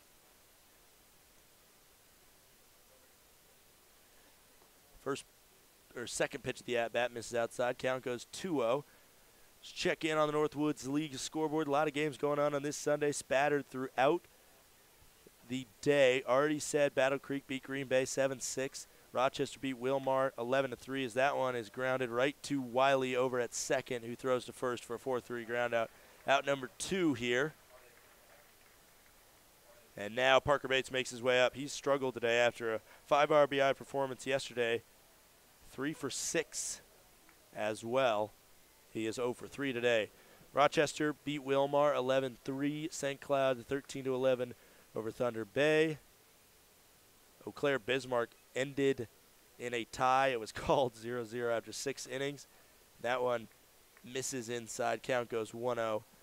Duluth beat Waterloo 6-4 for their 40th win of the season. They are 40-18, and as of right now, they have the best record in the Northwoods League. That one hits the strike zone. Called strike. Count goes 1-1. They have the best record in the Northwoods League, but only a half game behind them is Madison Mallard. You lead the Kalamazoo Growlers 6-3 right now, top of the 6th. They're at Warner Park, their home stadium in Madison, Wisconsin. 1-1 swung on. Big hit by Parker Bates, but it will fall into the glove of the right fielder Woodcock for the 3rd out of the inning. So a 1-2-3 inning from Josh Winkler. And after a 7th inning stretch, we'll be back with the Rivets on defense.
As Sweet Caroline plays here to end the 7th inning stretch at Witter Field.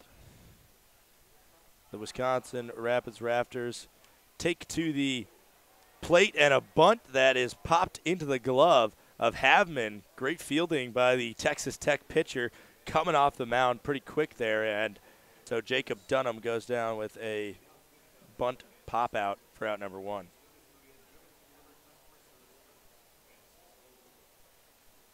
Jack Thomas Wold up now. Last time up, he was hit by the Dane Havman pitch, the first pitch that Havman threw of his outing today. Havman's through 2 innings right now. After Havman hit him, though, he was able to send down the next 2 batters on strikes and get out of that inning. Last inning, a little bit testy from Havman, but he was able to get out of that one with runners on second and third as well. This one misses outside. Count goes 1-0. Make sure he doesn't hit him there. Only got to tell you a little bit of the Northwoods League scoreboard. Finishing up the thought, Lakeshore, Wisconsin tied 4-4 up in Wausau. Madison, I said, beating Kalamazoo 6-3. Fouled back by Jack Thomas Wold. Count goes 1-1 with 1 out. Kenosha now up 7-1 on Fond du Lac. Kenosha vying for that second half crown and an automatic bid in the playoffs. They'd spoil both of these teams' parties if they're able to do that, as both the Rivets and the Rafters on the outside looking in right now, and they need somebody other than Kenosha to win that second half crown. They need either themselves, which it doesn't look like the Rivets are going to do that, and doesn't look like the Rafters. The Rafters have a better chance than the Rivets do, as Jack Thomas Wold grounds out one to second baseman and is thrown out at first. They really need a lot of help. They need Kalamazoo, Madison, or Fondy to win the second half. Fondy on the verge of getting swept by Kenosha. Their chance diminishes there. And as that one misses outside to Dustin Woodcock for Kalamazoo and Madison, looking like they're going to split their series at Warner Park. That doesn't really help anybody either. The Rivets really just need somebody to take a significant lead one way or the other. And Madison already has their spot clinched. They'd love to see them just run away with the second half, but after winning 9 straight, the Rivets broke their win streak, and then they lost on Saturday night as well after losing on Friday night to the Rivets. That one goes outside. Count goes 2-1 now.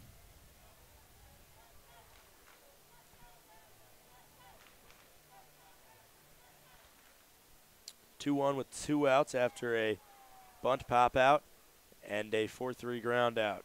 Woodcock, who's 2 for 3 today, sees that one high and inside. Now 3-1. 40th pitch of the day for Dane Havman.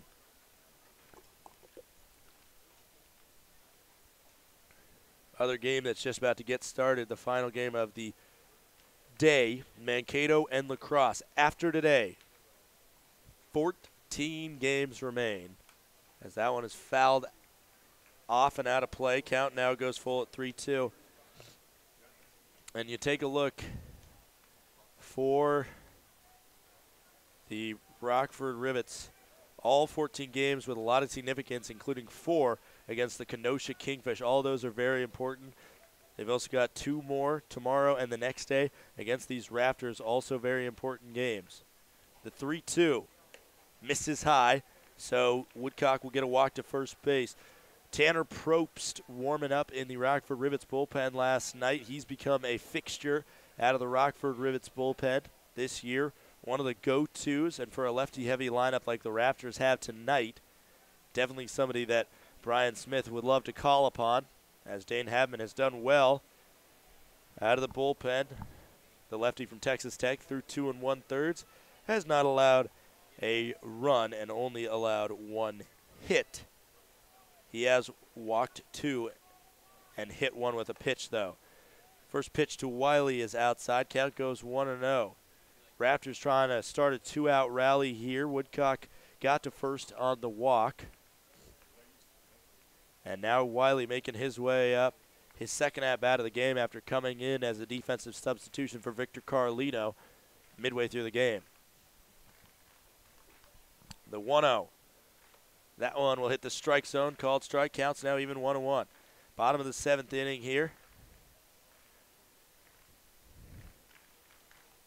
Runner on first, 2 outs. Rafters and Rivets tied at 5 apiece.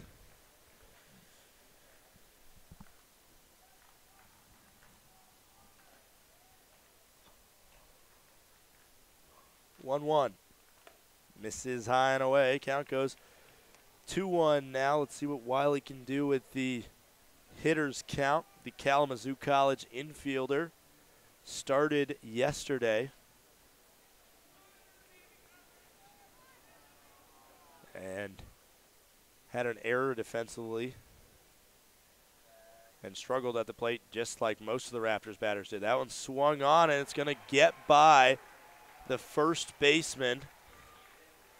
And a great throw by the right fielder, Ryan Cole, to throw out Woodcock running to third. And so a single there, but Ryan Cole says, look at the gun.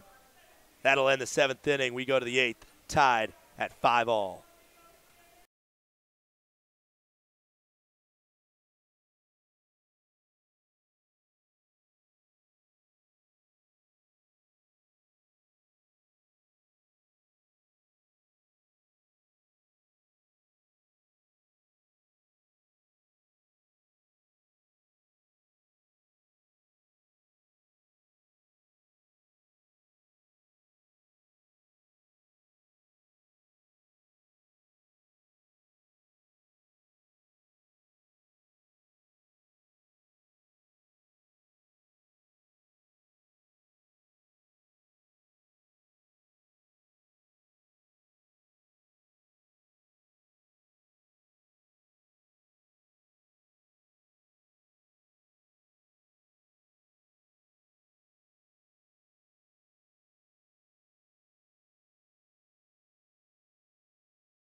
First pitch to Ryan Cole was a ball. That last one popped up in foul territory, but due to the big foul territory, due to lots of foul territory here at Witter Field, able to make the snag is Alex Fedgie Johnson for out number 1.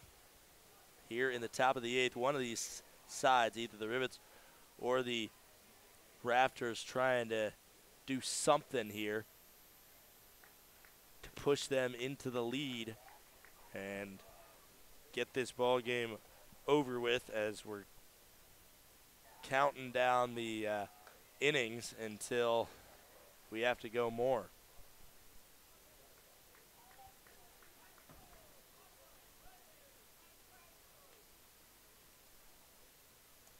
The 0-2 now to Jimmy Day, who's 1 for 1 today. Been hit by 2 pitches as well. That one swung on, goes to the opposite side of the infield to second base, and a 4-3 ground out for out number 2.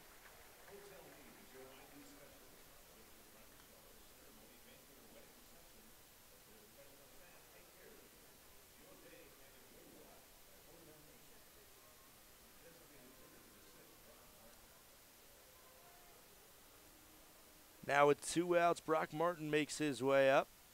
Last time up, drew a walk. First pitch there, fouls it back. Count goes 0-2. He has grounded into 2 double plays as well.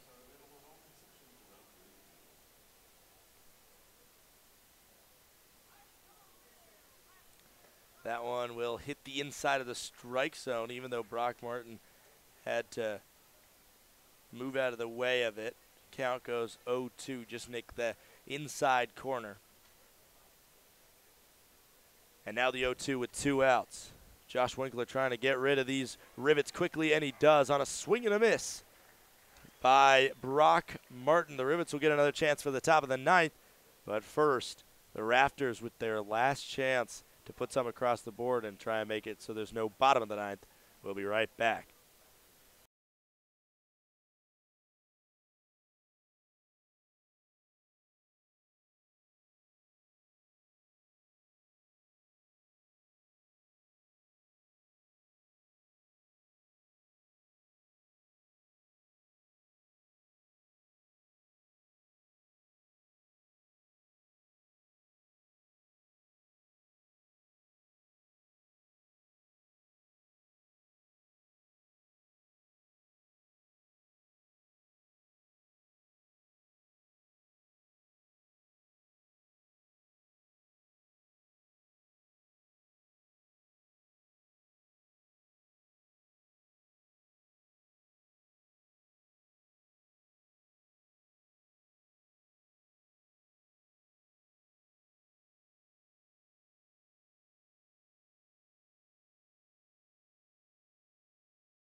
First pitch to the new pinch hitter, Ethan Stringer, is a called ball. Count goes 1-0.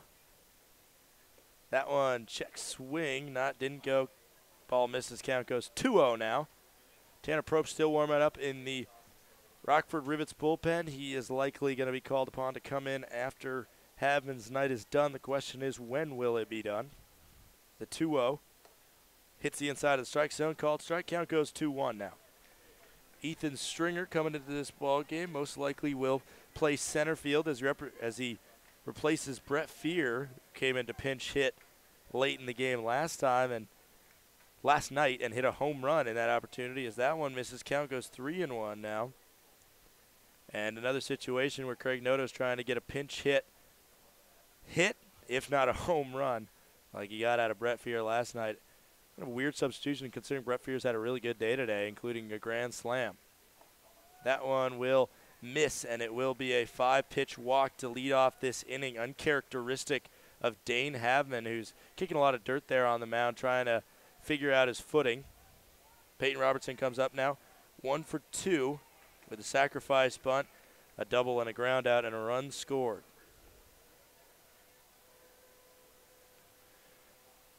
Stringer out of the University of Louisville, Covington, Kentucky native, now at first, 6'3", 180 pounds. First pitch to Peyton Robertson. Again threatening to bunt. That time it misses and he pulls back. Count goes 1-0. Entire infield is shifted in, expecting Robertson's bunt.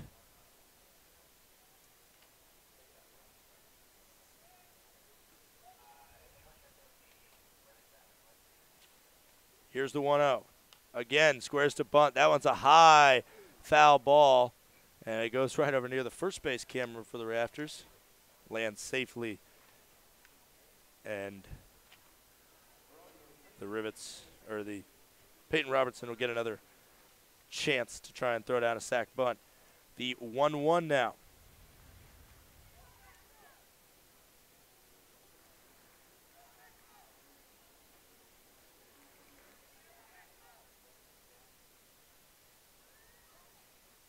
That one bunted and fouled back.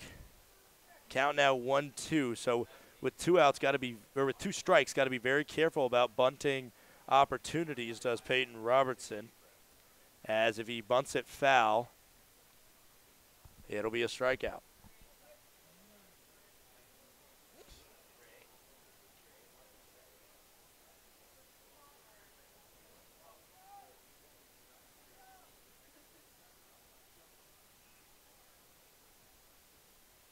That one swung on, fouled back, out of play. And another foul, but not a bunt foul, so he will get another chance here. Stringer over there on first has 3 stolen bases on the year. Not too much of a threat on the base pass. Still enough for Havman to keep an eye on it. The 1-2 now as Havman sets and deals. That one in the dirt, gets through the legs of Logan Michaels, and Michaels casually drifts back and snags it to make sure Stringer doesn't get any farther, but the wild pitch will advance him to second base.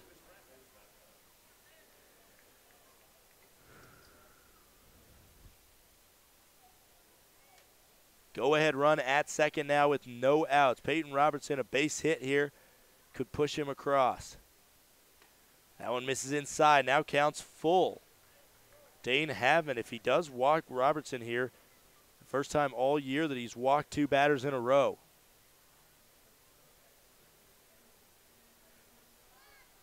Havman will set to deal the payoff pitch. Glances to second, sets and deals. That one swung on, fouled back and out of play. So a long at-bat right now from Peyton Robertson, who has given Havman all he can handle. On deck right now is Ty Duvall, DH for the Rafters today. Let's see what he's got to work with as the 3-2's coming to Robertson. Breaking ball swung on and missed by Robertson. And so in the end, essentially, the result that Robertson at the least would have wanted. And now Brian Smith will come out and make the call to the bullpen. T-Flow coming in just a few moments. He's going to get his warm-up pitches in. Havman hands the ball off to Tanner Probst when we come back.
Tanner Probst makes his way in now, and he's going to face off against Ty Duvall, who is 0 for 4 today.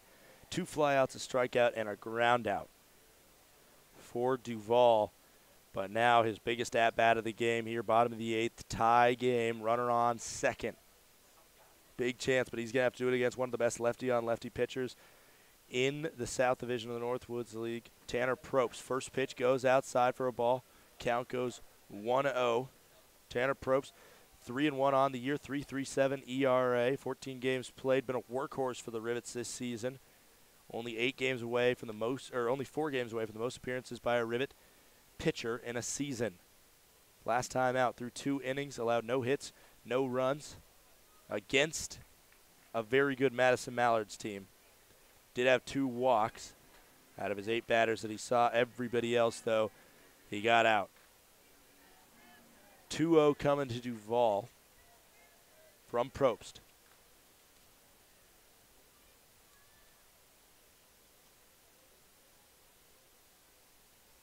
That one swung on, fouled back, and immediately Logan Michaels goes down. It was fouled back into an awkward spot for him, and immediately coming out of the dugout is Brian Smith, and he just needs a long time. I think that might have slapped off his inner ankle, and he's really feeling that one.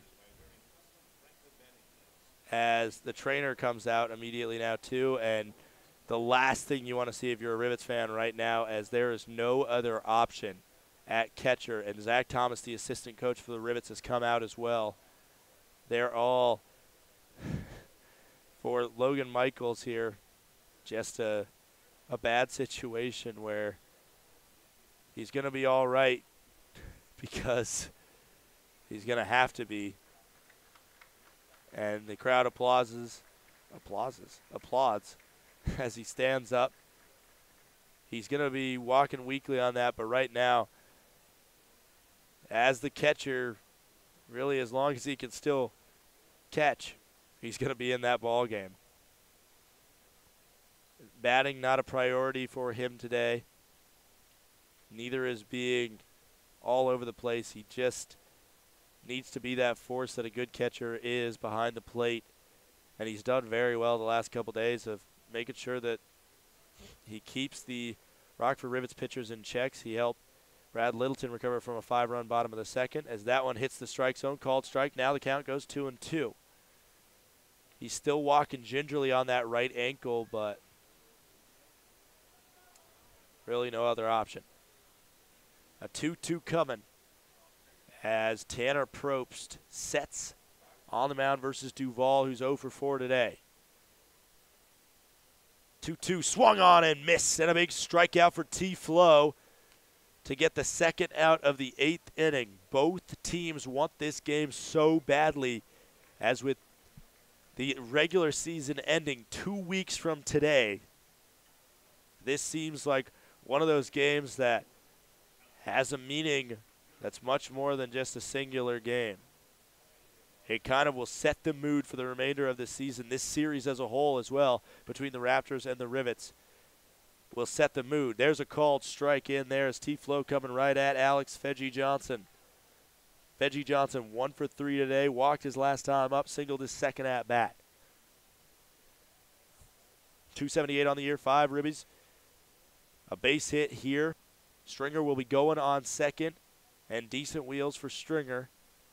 Should be able to score. That one swung on, popped up, and should be right to second base. So we will have a bottom of the 9th, but first, we're going to have a top of the 9th. The Rivets, last chance in regulation coming up.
Logan Michaels will lead us off here, top of the ninth. First pitch swinging, and he's going to get on to first base with a base hit.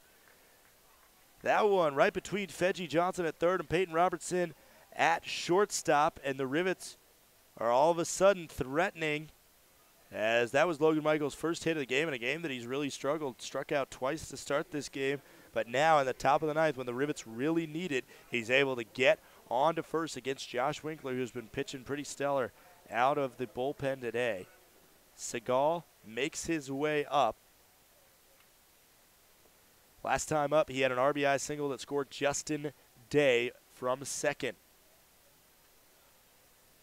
Tied up this ball game, and now Segal would love to give the Rivets the lead, and he could do it with one good swing of the bat. But at the same time, two could be away with a bad swing of the bat.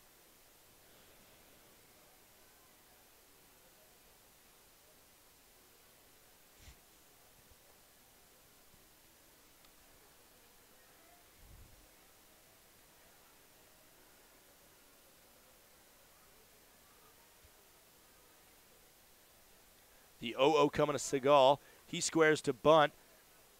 A little bit inside on the hands and foul down the first base line. So now the Rivets trying to play small ball after Peyton Robertson tried to do it in the bottom of the eighth, trying to get the tying run to second base. Final score out of Los Angeles. Mariners beat the Angels 8-5. Love that. Probably most of you don't care, I know, but I do. An 0-1 coming now to Zach Segal. Logan Michaels on first.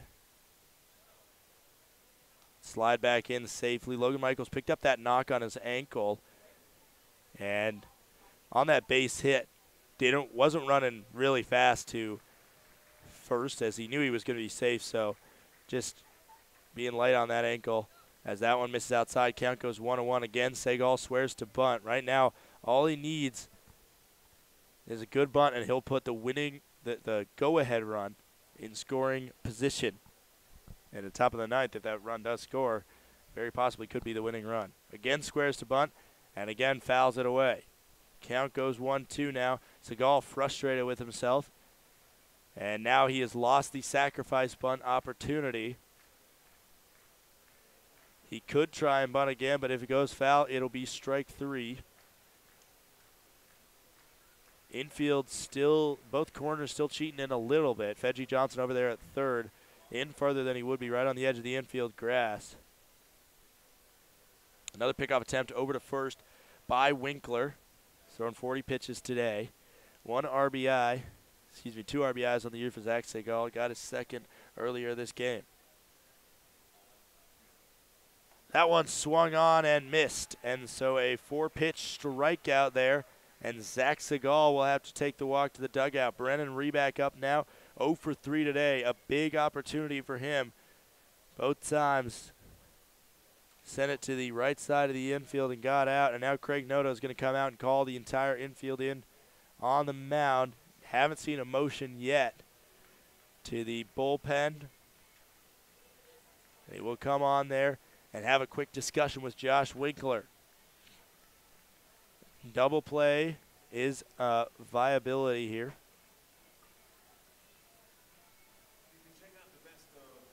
It doesn't look like he's going to be taking the ball from Winkler. Probably just giving a little bit more time for his pitcher to warm up in the bullpen. Not taking things very seriously over there is number 27, Hunter Robichaux.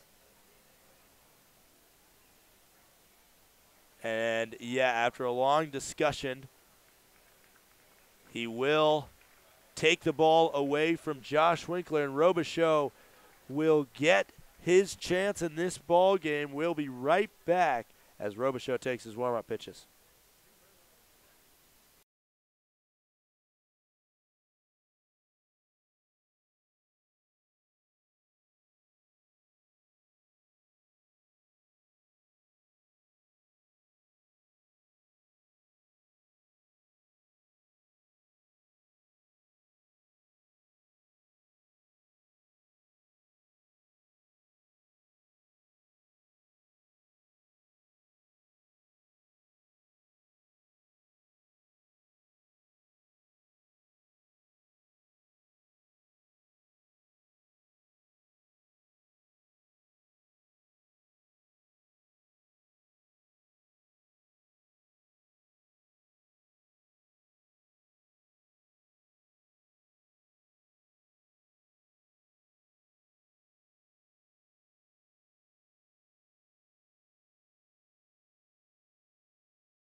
Brennan Reback steps up to the plate to see his first pitch of his 4th plate appearance. And there's a called strike. Count goes 0-1. Hunter Robichaux is the new pitcher for the Wisconsin Rapids Rafters.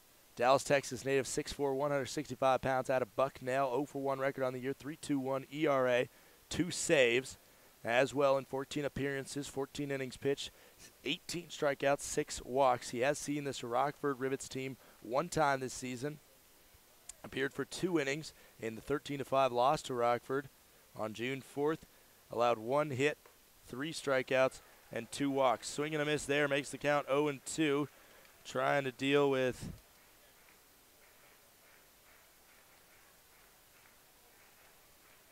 Brennan Reback right now, who has 1 strikeout already today, 19 ribbies for the Central Arizona outfielder.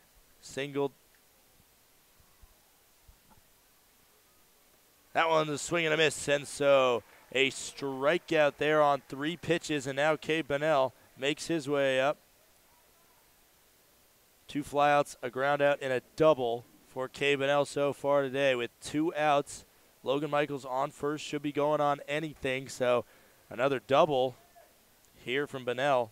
Might be able to score Michaels from first. Also 3 home runs for Cade Bunnell on the year.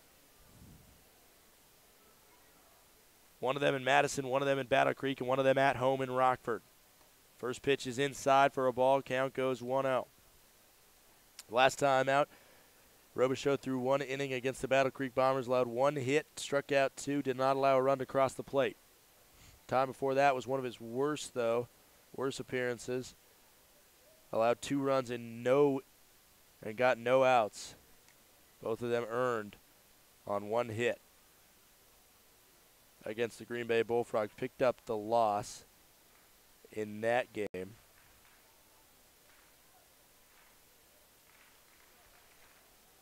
That one will hit the strike zone on Bunnell. Count will go to 1-1 now. 2 outs, top of the 9th. Runner on first is Logan Michaels. He reached with the leadoff single, but since then, 2 Rivets have gone down swinging. 1 of them against Winkler, 1 of them against Robichaux. The 1-1 now with 2 outs. That one will go right down Main Street, called strike. Count now 1-2. And after the leadoff hit, the Rafters 1 strike away from striking everybody out.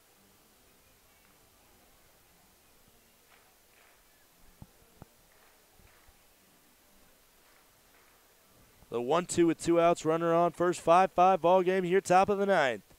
Robichaux kicks and deals, check swing, doesn't go. Count goes now even at 2-2.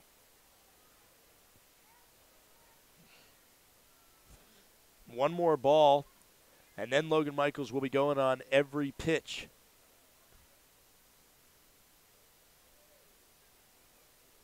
Cade Bunnell bats from the left side. Is looking at the righty Robichaux for the 2-2 pitch. Kicks and deals. Swung on, fouled back. As soon as Michaels saw contact, he was running. As soon as he saw the swing of the bat, he was running. But the foul ball will make him run back to first. Hopefully that ankle has healed since he took a knock on it in the bottom of the 8th.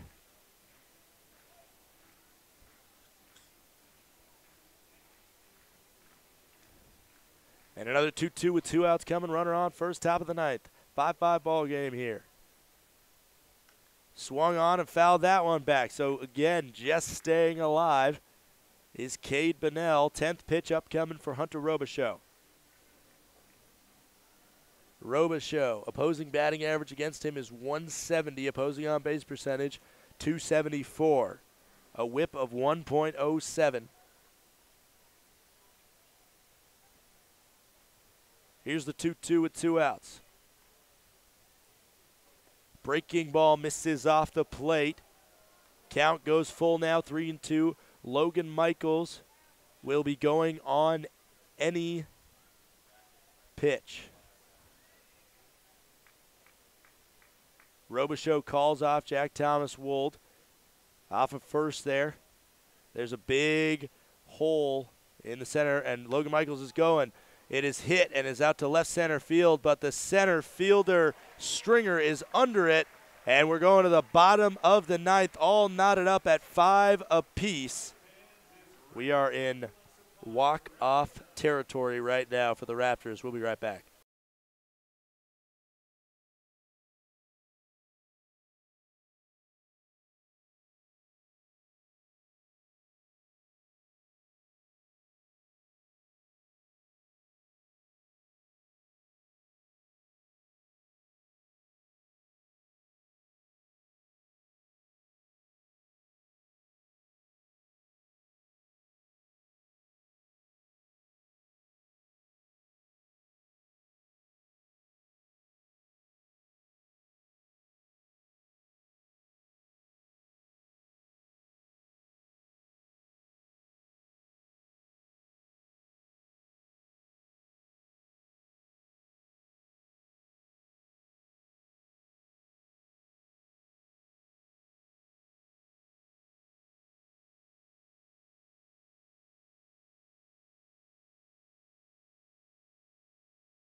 Brody Wofford will lead us off here. Tanner Probst, 7 pitches thrown.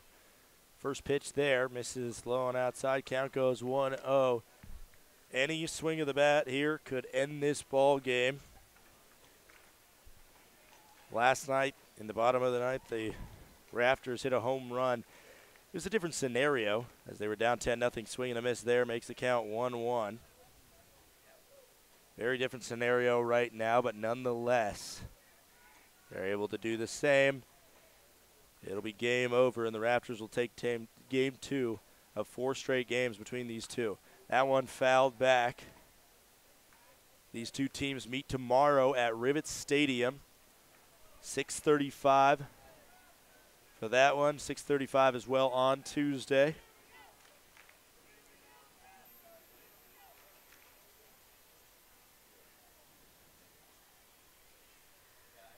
That one goes outside. Count goes now 2-2.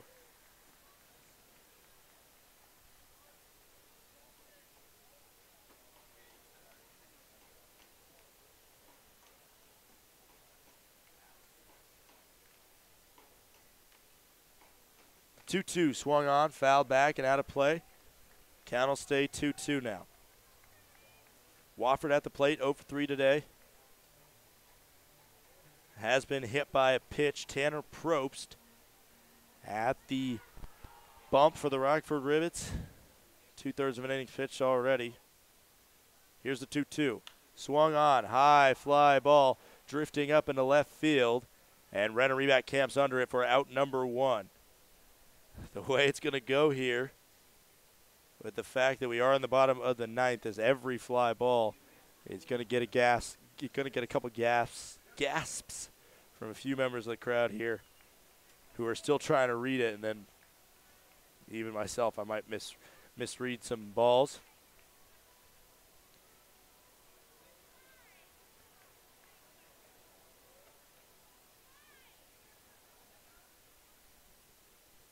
First pitch down Main Street to Jacob Dunham, called strike.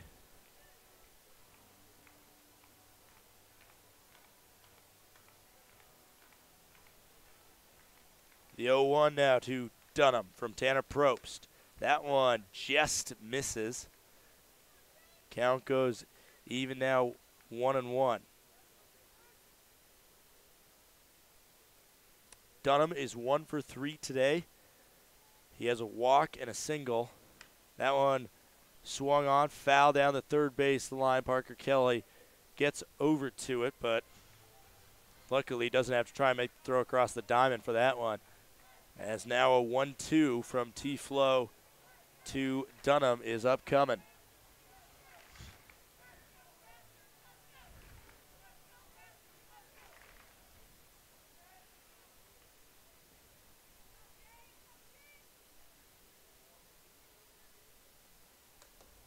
That one swung on again, foul down the third base line. Count goes 1-2. Count stays 1-2. One out here for Jacob Dunham. Dunham is the catcher today. Was DH yesterday for the Rafters. 6 foot, 189 pounds, out of Northern Illinois.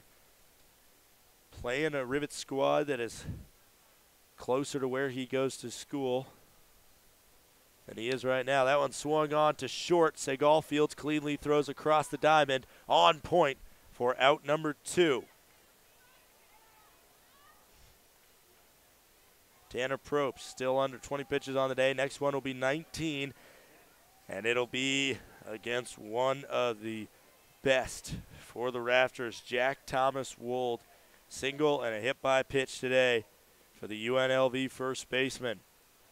Big opportunity for Wold, who has the pop with 7 home runs on the year, to end this with one swing of the bat.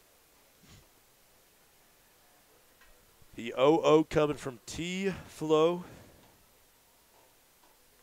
to Jack Thomas Wold. First pitch swing, goes over near the Rivets bullpen, foul ball.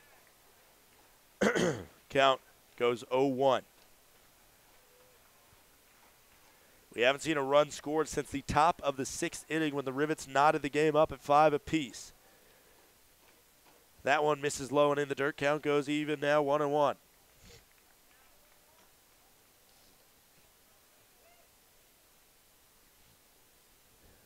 A fly out and a ground out to start this bottom of the 9th inning. Now T-Flow trying to take care of him, 1-2-3. That one misses. Count goes 2-1 now. 2 outs. A walk wouldn't be the best outcome for Wold, but anything to keep this inning alive. The 2-1.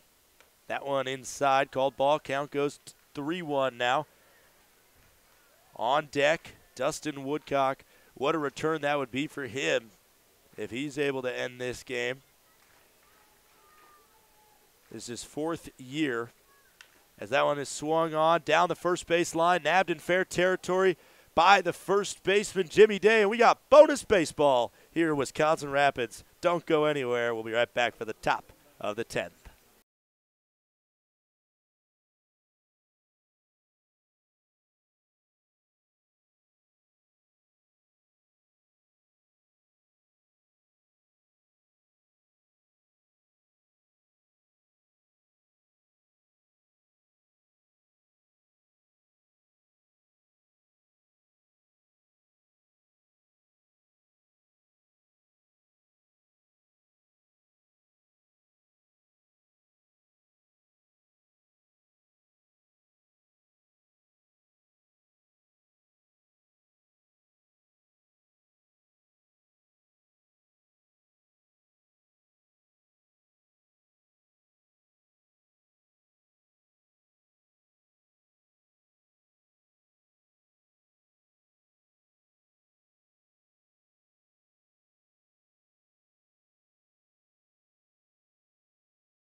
Parker Kelly makes his way up now here for the bottom of the 10th inning. That one will hit him on the back of his left calf there, as that one just got way away from Hunter Robichaux. And now Parker Bates will get his chance at the plate, very much due for a hit after a 3-for-6, 5 RBI game yesterday. He is 0 for 4 today, really struggling at the plate, but now he sees the righty Robichaux, who is through 2/3 of an inning. But a runner on first with no outs, a chance as squares to bunt, and a little bit of a bobble by Robichaux, but he's able to throw it over to first. So a sacrifice bunt by Parker Bates, perfectly executed. Go-ahead run is in scoring position at second base.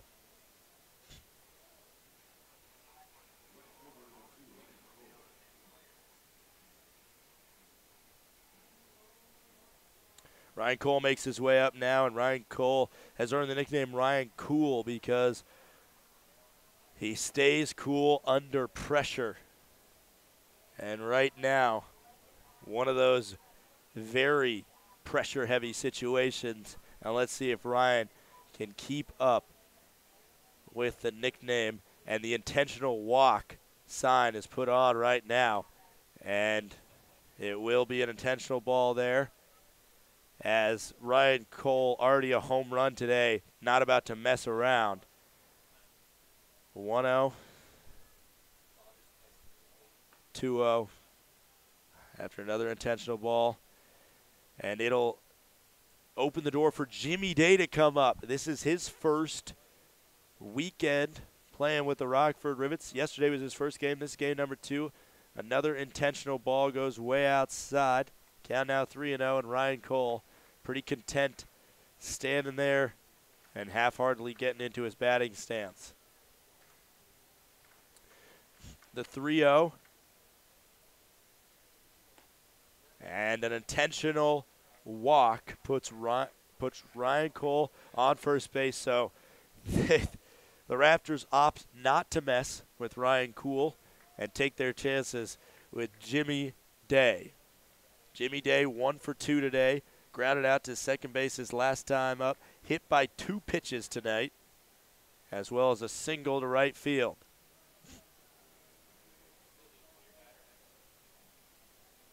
Batting 200 on the year is Jimmy Day.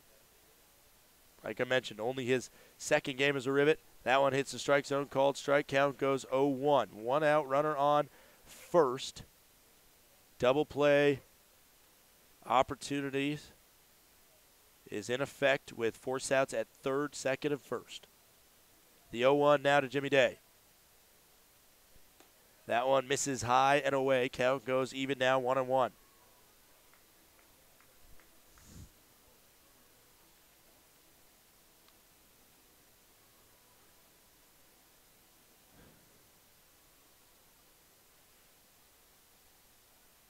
The 1-1. That one swung on, a little bit of the late swing there, and it goes foul the opposite way from the righty Jimmy Day.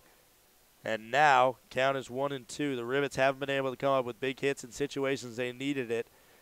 After Logan Michaels got on with a leadoff base hit, he was stranded in the top of the 9th. And now, after Parker Kelly gets on with a hit by pitch to lead off the inning, he is currently at second with 1 out. Time called, steps off the mound, does Robichaux.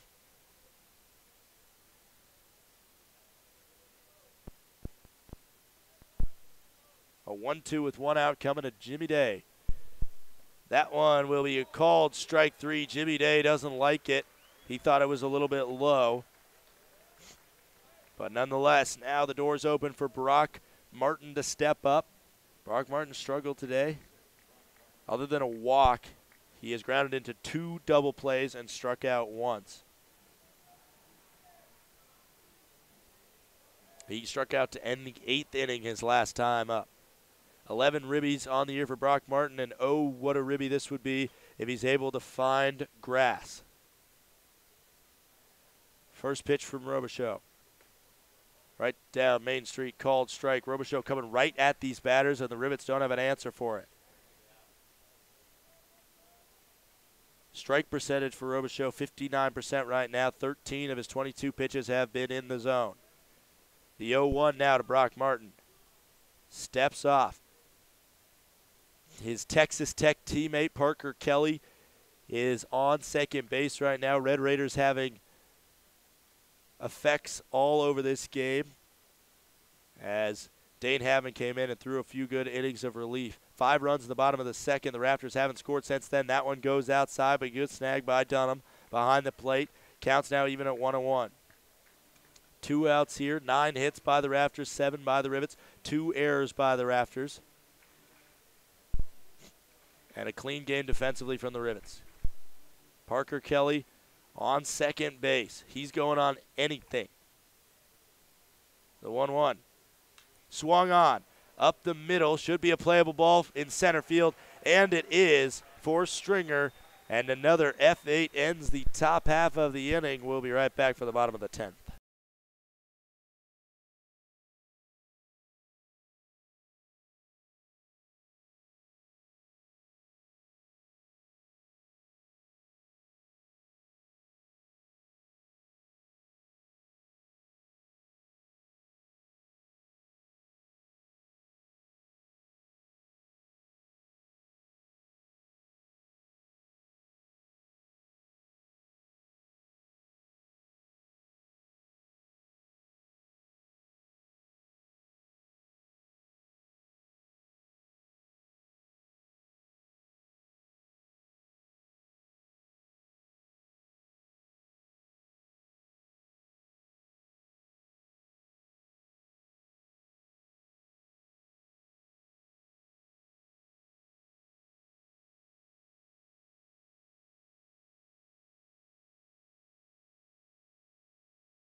Bottom of the 10th now, and Dustin Woodcock will lead us off. And Dustin Woodcock did not play the spring season because of injury. Did not play this so far this summer because of injury, but now in his 4th year playing in Wisconsin Rapids, his debut game. Oh, what a storyline it would be for him if he's able to end it here. Already a good night, 2 for 3. As that one goes down Main Street from T-Flow, Tanner Probst, who's still in the game. Count goes 0-1.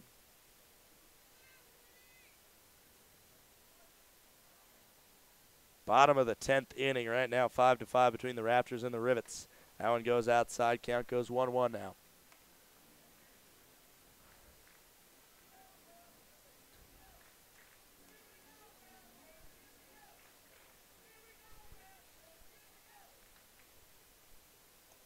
That one goes outside again. Count now 2-1.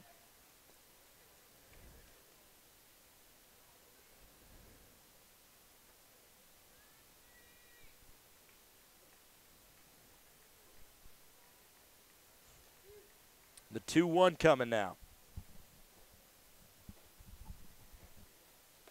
That one just misses the zone high. Count goes 3-1 now.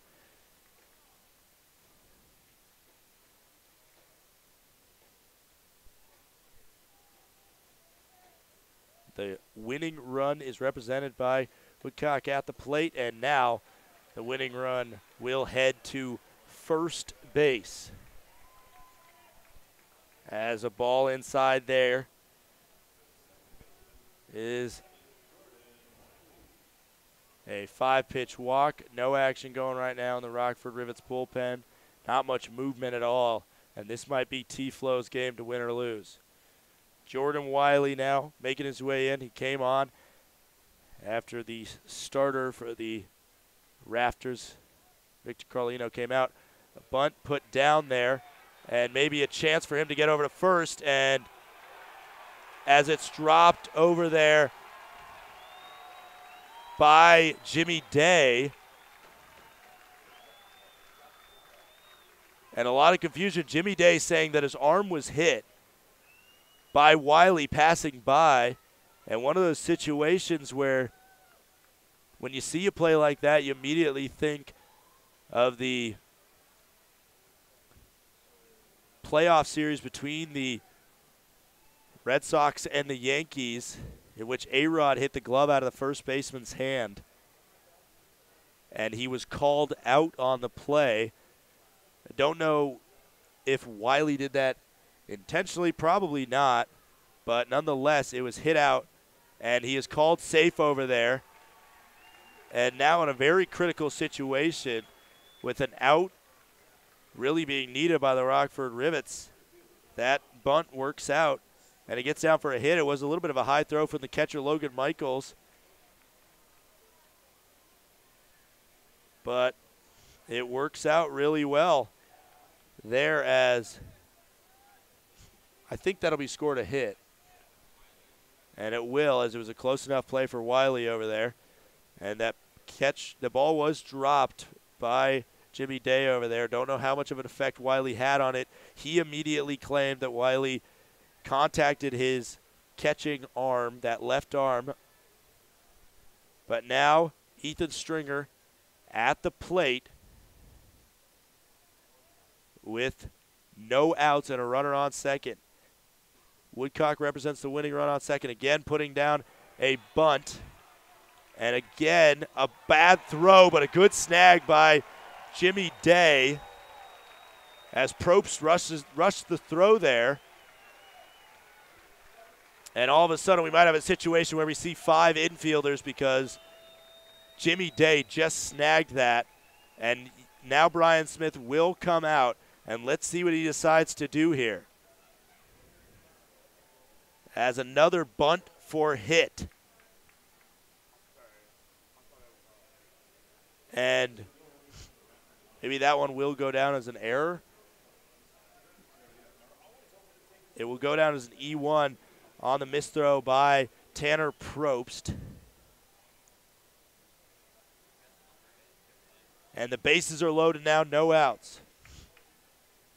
A long talk from Brian Smith now. Nobody's warming up in the bullpen. Bases loaded. Winning run is represented by Woodcock 90 feet away. And Brian Smith will not bring an outfielder in for a 5-man infield. He will stick with the 4-man squad, but the infield will be very much in. They're right on that infield grass. And now T-Flow, Tanner Probst needing a big strikeout or ground ball to at least get a force out at home. There will be a pinch hitter, and it will be Matt Schmidt coming to the plate. Schmidt played yesterday, was a starter. First pitch to him. Outside, count goes 1-0. The Rivets have been walked off twice this year, one on a solo shot by Cole Turney against the Lakeshore Chinooks, and one time on a bases-loaded walk against Fond du Lac. The 1-0, swing and a miss there. What a strikeout does here, or a weak fly out on the infield does, is it opens the door for a double play to end the inning. There's still hope for the Rockford Rivets. It ain't over till it's over in baseball. The 1-1 with no outs coming, bases loaded here, bottom of the 10th. Hits the outside of the strike zone. Called strike. Count goes 1-2.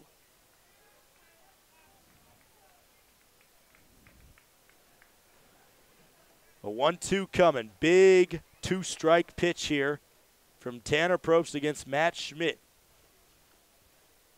Schmidt listed as an infielder. If this does go to 11, as that one goes inside and wild, and Logan Michaels blocked it just enough to hold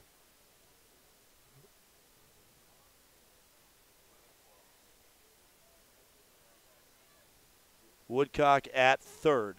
Count now 2-2. A walk. Hey, it's not the glorious way to end it, but it gets the job done. The 2-2 from Schmidt, or from Probst to Schmidt. Swung on, that'll do it. Base hit. And everybody touches their base. They are all safe. And that will be a walk-off base hit by Matt Schmidt to end this ball game.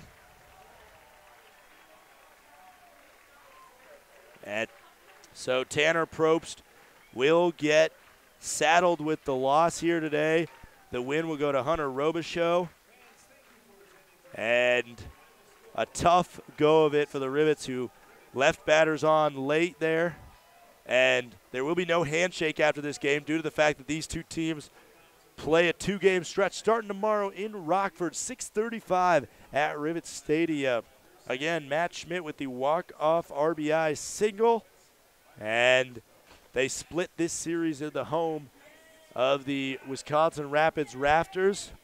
These two teams, their series is not done. They play the final two games against each other in the regular season tomorrow at Rivets Stadium, 6:35. We'll see you there. My name is Scott Gladstone. For all of us at the Rockford Rivets, thank you so much for tuning in. It has been a pleasure bringing you these two games. Both of them good ones. The Rivets won yesterday 10-2. They lose today 6-5 on a walk-off, the fourth walk-off loss of the season for the Rockford Rivets. Again, 6:35 tomorrow. We'll see you there. Have a good one.